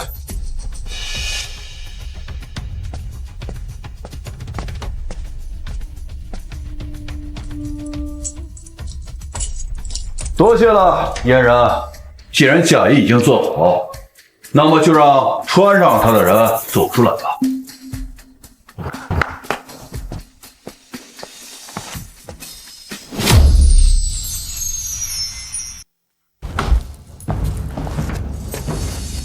燕涛，没错，就是你的堂兄燕涛。来，我告诉诸位，他是如何冒用你的名字窃取你的功劳。什么？苏教授，我这个堂弟原本是一个纨绔子弟，为人处事一塌。他在监广百花店的时候，知道自己没那个本事，便特来央求我替他。此事，黄思成可以作证。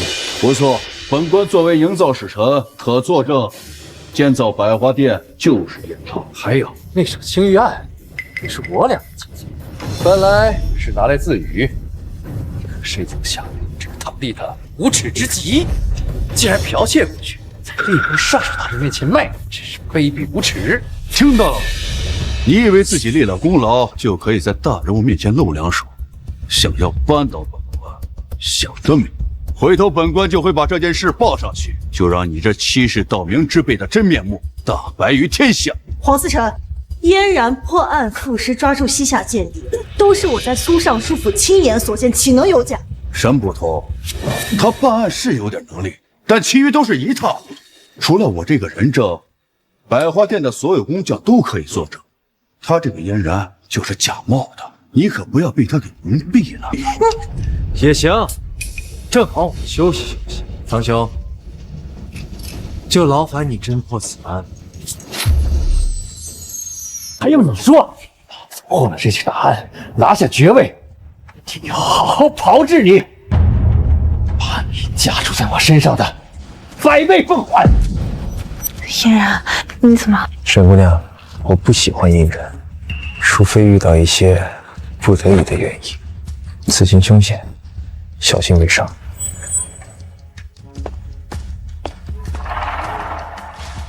思成，请。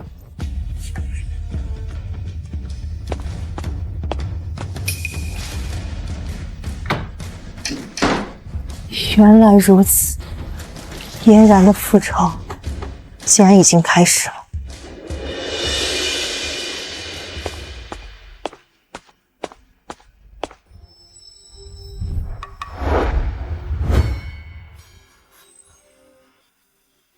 为了保持尸体案发时的状态，所有尸体都是连着椅子一起抬回来的，所以这12个死者，司成大人，这些尸体的死状还很如此恐怖啊！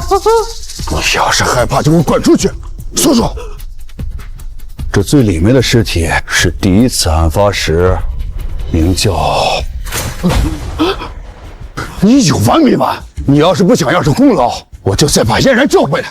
不是我呀，不是你是谁？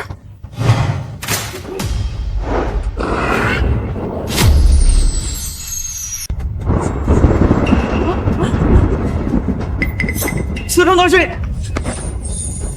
是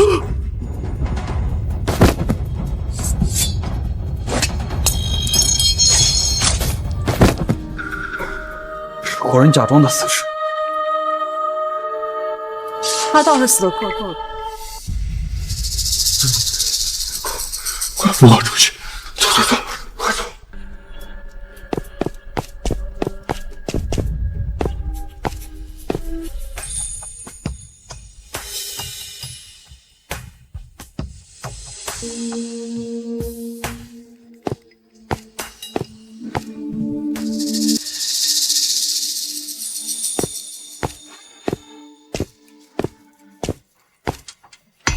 一个人喝酒有什么意思？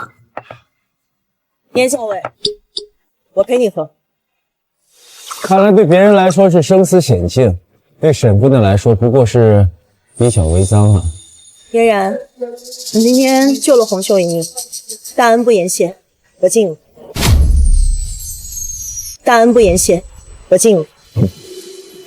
举手之劳。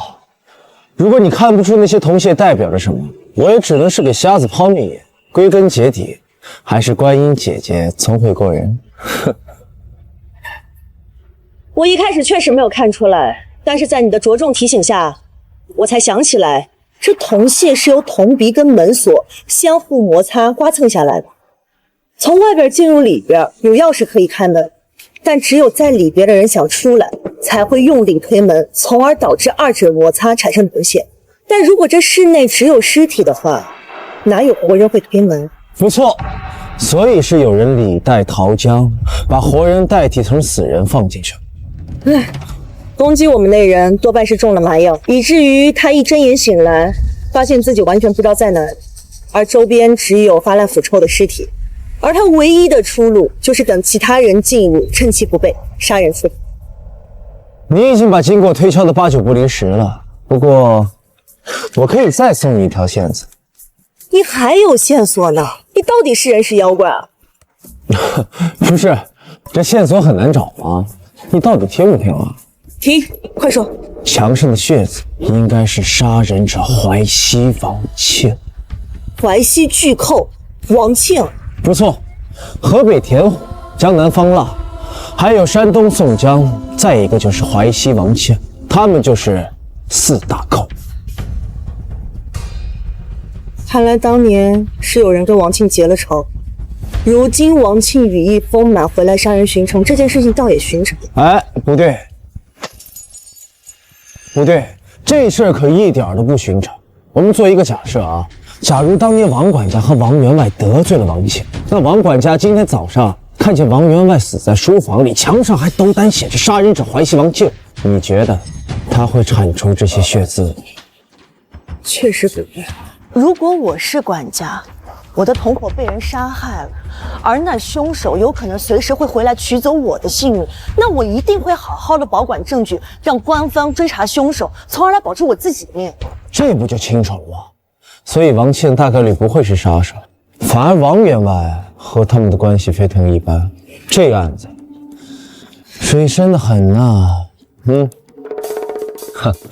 不过我现在已经被黄思成开革了，这事儿也轮不到我头上。谁说你被开革了？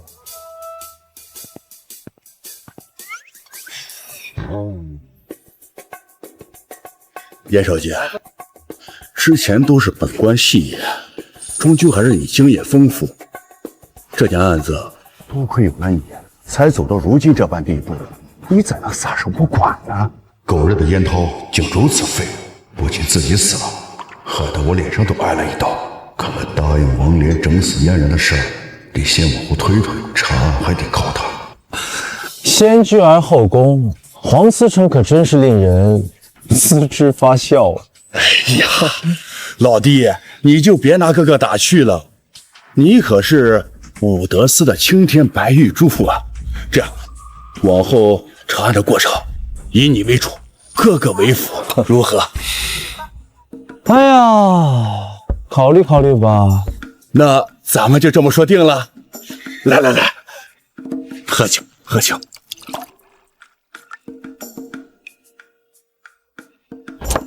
对了，陆校尉，那些假扮尸体的死者可验过了，有什么结果？都验过了，这个人的手腕上有被捆绑过的勒痕，显然才刚刚苏醒不久。之前他是被人马晕后带到地窖去的，他的手上有常年练武留下来的老茧，是个武人。哦，对了，这个人的武功呢有点古怪，这个是他的兵刃。哪古怪？他的武功虽然不是很高强，但是他的出手的第一招非常的狠辣果决，势大力沉，完全不留任何后路，看起来像是军中的招式。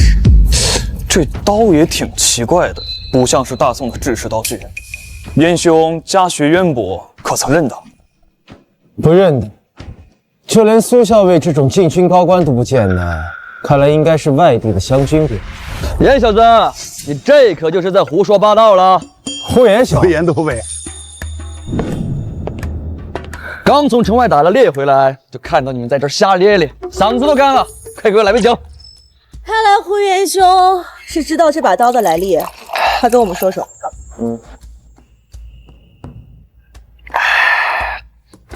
这神眼玉观音浊的酒，滋味就是不一样啊！哎，你少贫啊！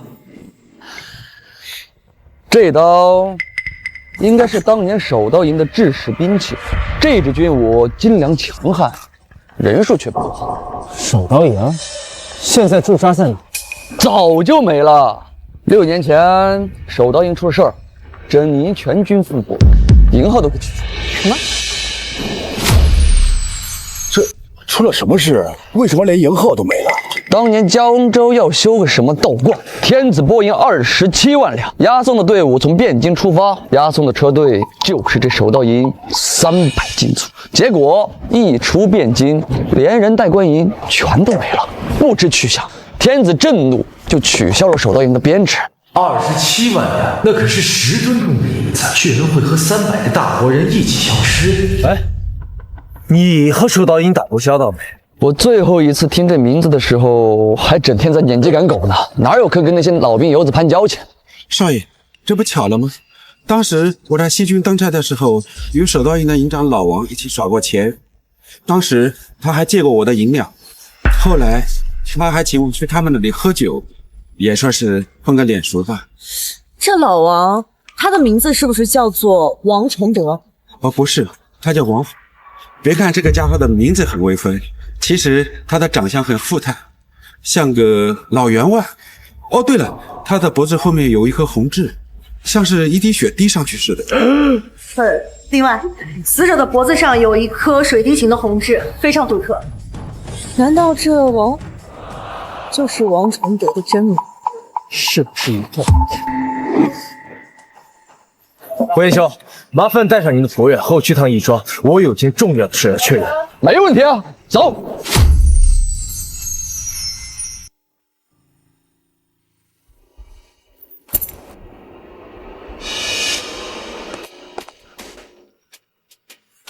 我家老仆认的这其中7个人，确实是守道营的，但另外5个人并不认识。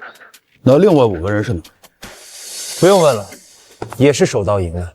怎么说？因为他们手上有常年握刀的老茧，穿的衣服又价值不菲，这说明他们曾经也是刀头上舔血，后来才逐渐发迹。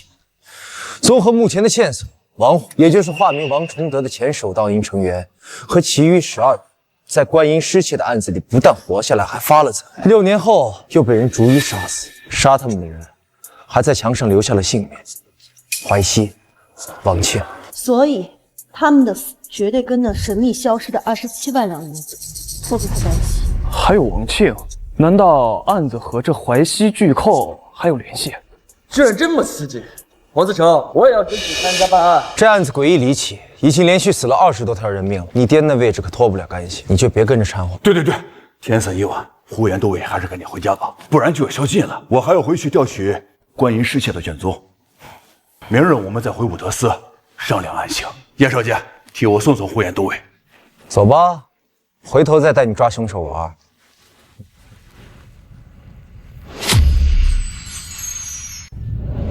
可惜呀，不能跟你们一起破获这样的奇案。霍彦兄，虽然不能一起破案，但你可以帮我做一件更刺激的事。什么事儿？尽管说。看见街头那个鬼头鬼脑的家伙了吗？那就是我堂兄的小厮如意。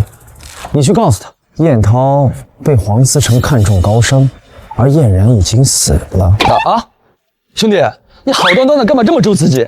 你别管，我说的算。看来你这次是要好好的坑你们家二房一把了。我这个人有仇必报。走。看什么呢？哎呦，这位爷，我们家主人在武德司当值，怕出了意外，所以才这远远的看上一眼。你家主子是谁呀？玉武侯府公子燕涛，他正跟着黄思成查案呢，马上就要加官进爵了。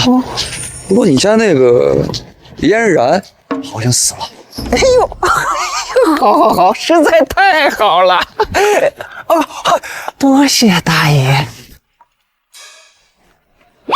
这蠢货怕是被冤小子算得死死的。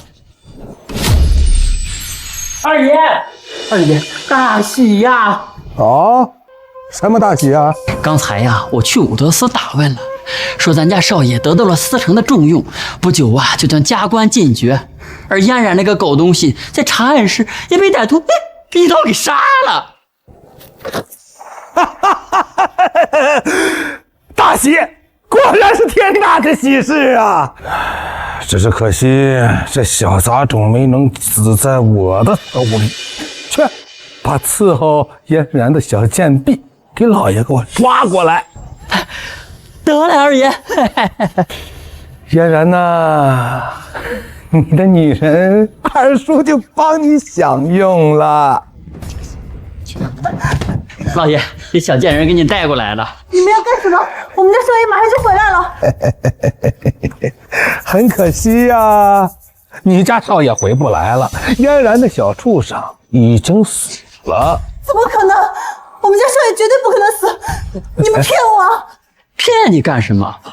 武德司的军爷亲口告诉我的，他在查案时啊，被歹徒一刀给杀了。这尸体呀，很快就会运回来了。少爷，难道我再也见不到你了吗？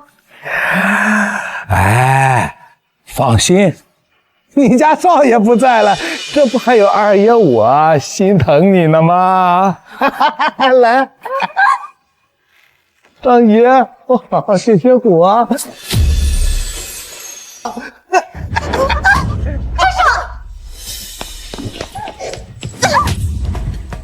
竟然敢勾引老娘的男人！你胡说，分明是他想计谋于我，你还敢狡辩啊！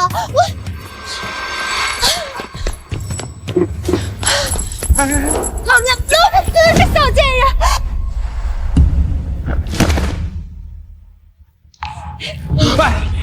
哎呀，你个好好的小丫头，我正想享用一番呢，他娘的被他打得跟个血葫芦似的，晦气！爷，停手吧，再打就出人命了。这勾引男人的小贱人，他找死！你要是想教训这个小贱婢，让下人把他打死就行了，何必亲自动手，动了胎气？如意啊，二爷，备车送小姨娘去看看大夫，顺便再开上几副安胎的药。好嘞，二爷。还是二爷对我最好。这肚里的小家伙这2天总觉得踢我踢得特别有劲儿，保证是个孩子。那人家先去洗洗手。二爷，等下把马车驾远一点，把他给我扔下去。记得把金银首饰都给老爷我搜回来。冬青要是不死，你就别回来了。二爷，那肚子里的孩子您不要了。我儿燕涛已经是一片大好前程，马上就要继承爵位了，何必背着骂名那个老头子的小妾？总归是个麻烦。快去办。明白，明白，二爷。现在就剩下老东西一个阻碍了，这老东西早死一天，我就早继承一天家产。燕贵，二爷。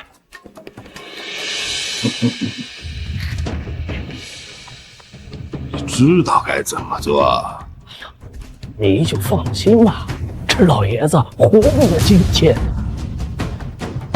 待我儿继承了爵位，保你荣华富贵。哎呀，谢二爷。哦，对了，刚才伍德斯送了一具尸首，放在煤房那了，应该是嫣然的。快叫人把这小贱人的伤口给我擦洗干净，然后把嫣然那个小畜生的尸身给我抬过来。哼，就算是死了，老子也要在你面前玩弄你的女人。遵命。去，把这个石头搬过来。你们2个把这女人伤口上的血擦一擦，别让二爷扫兴。二爷，那我先去给那老头子下药吧。快去快去！是二爷。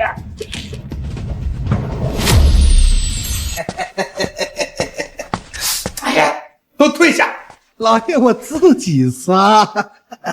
哎呦，这小脸儿真是可人呐！老爷，我想着待会儿在你少爷面前弄你，老爷我就越想越兴奋呐！狗贼，滚！妈的，臭婊子！老子现在就办了你！救命！二爷，谁让你进来的？滚出去！二爷，不好了，那尸体不是嫣然，是燕涛少爷的。你再敢胡说八道，我现在就砍了你！小人怎敢胡说？尸身就在院子里，二爷一看便是。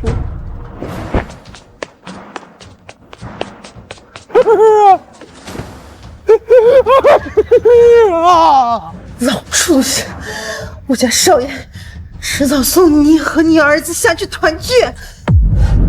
老爷，这是二爷送来的竹叶青，30两陈酿，您老品一品。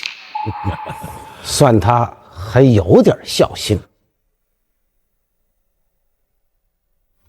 别，不能喝，酒里有毒。说，谁让你下的毒？你不是死了吗？确实有人死了，不过死的是燕涛，不是我。然而，这到底是怎么回事？今天武德寺查案，燕涛和四川黄滚勾结，冒用我的身份，结果被凶徒一刀砍死。二叔以为我死了，于是打算弑父，把爷爷你也除掉，这样他们父子就能顺利掌握整个侯府了。老二真的是想对我下手？爷爷若是不信，问问他不就知道了。老爷，哎呦，这都是二爷让我做的，小的不得不从啊，老爷。然而，从今日开始，你就是大宋武威侯，侯府上下都由你处置。遵家主命。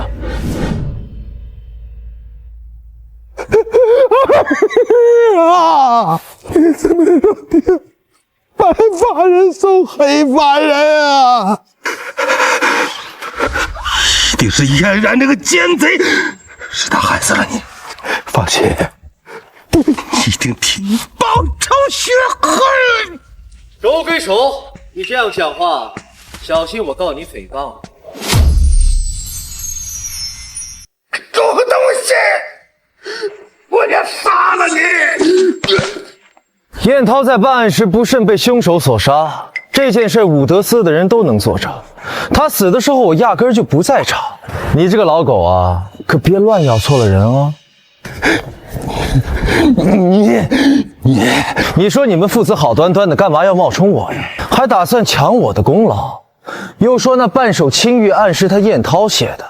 哎，你不会以为黄滚要对付我，你们父子就能捞到好处吧？真是蠢！你还愣着干嘛？给我杀了他！你什么东西啊！老侯爷已经将爵位传给少爷了，如今站在你面前的是大宋武威侯，你让我杀主人，我呸！做梦！个狗奴才！你们父子一次次害我，还一回回不长记性，把自己玩死了，直到哭了。我让你死！让你死！这么激动干什么？不就是死了个儿子，大号废了，小号再练一个呗。哎，冬青肚子里不还有一个？哎，对了，冬青呢？少爷，刚才如意带着冬青出门了，准备在路上把他给做掉。二叔，还得是你呀，自己把自己做绝户了。你是真厉害啊，二叔！你是怕留着那个女人会坏了你的名声，所以你打算把冬青给处理。现在燕涛没了，自己又亲手把未出世的孩子给送走，自己把自己做绝户喽。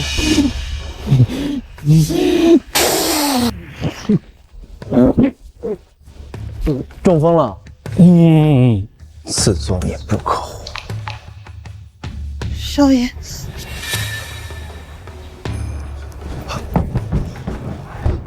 少爷，我就知道你一定会来。怎么伤成这样？都已经得到了报应。少爷，你不要伤心，玉茹会一直陪着你的。快去叫大夫，还有召集各府子孙，我有话要说。是，老奴立刻去办。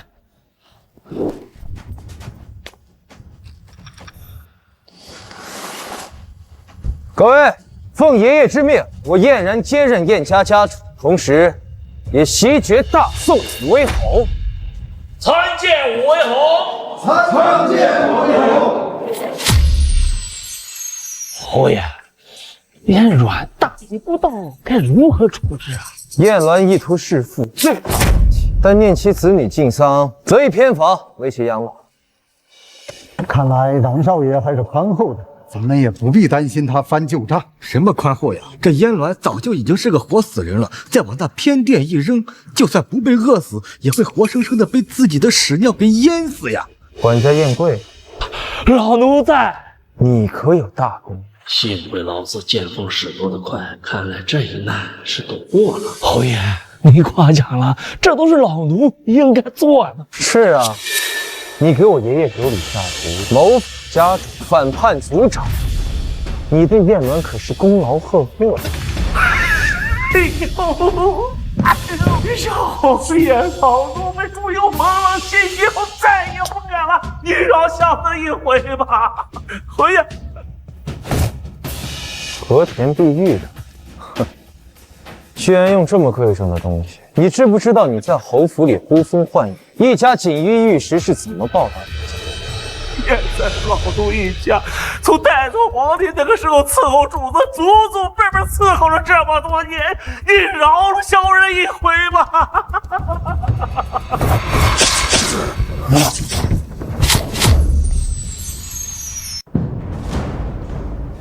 把燕贵的家人赶出侯府，他的所有地产、房宅、金钱、财物、首饰、用品一概扣下。以后再有反叛家主者，一概办理。侯爷，那这大管家的位置？这是我房里的丫鬟玉露，从今天起，她就是侯府的大管家。少爷，侯府那么大，我不行的。别怕，未来你男人是要封王成侯的，一个区区侯府算什么？大胆去做，我永远在你背后。燕少家，你老人家可真是好大的架子呀！竟然让我们这么多人等你一个。早上跑了趟枢密院，因为这爵位继承的事耽搁了点时间，还望各位海涵啊。燕涛昨日刚死，这家伙居然成侯爵，莫非燕鸾也遭了他的毒手？真淫贼！这狗崽子好生厉害，我得小心着点。洪秀，恭喜小侯爷了。今日我为后坐镇，想必案子定然能够水落石出。多谢二位。哎，黄司长，昨日是调取卷宗，可有所获呀？燕侯客气。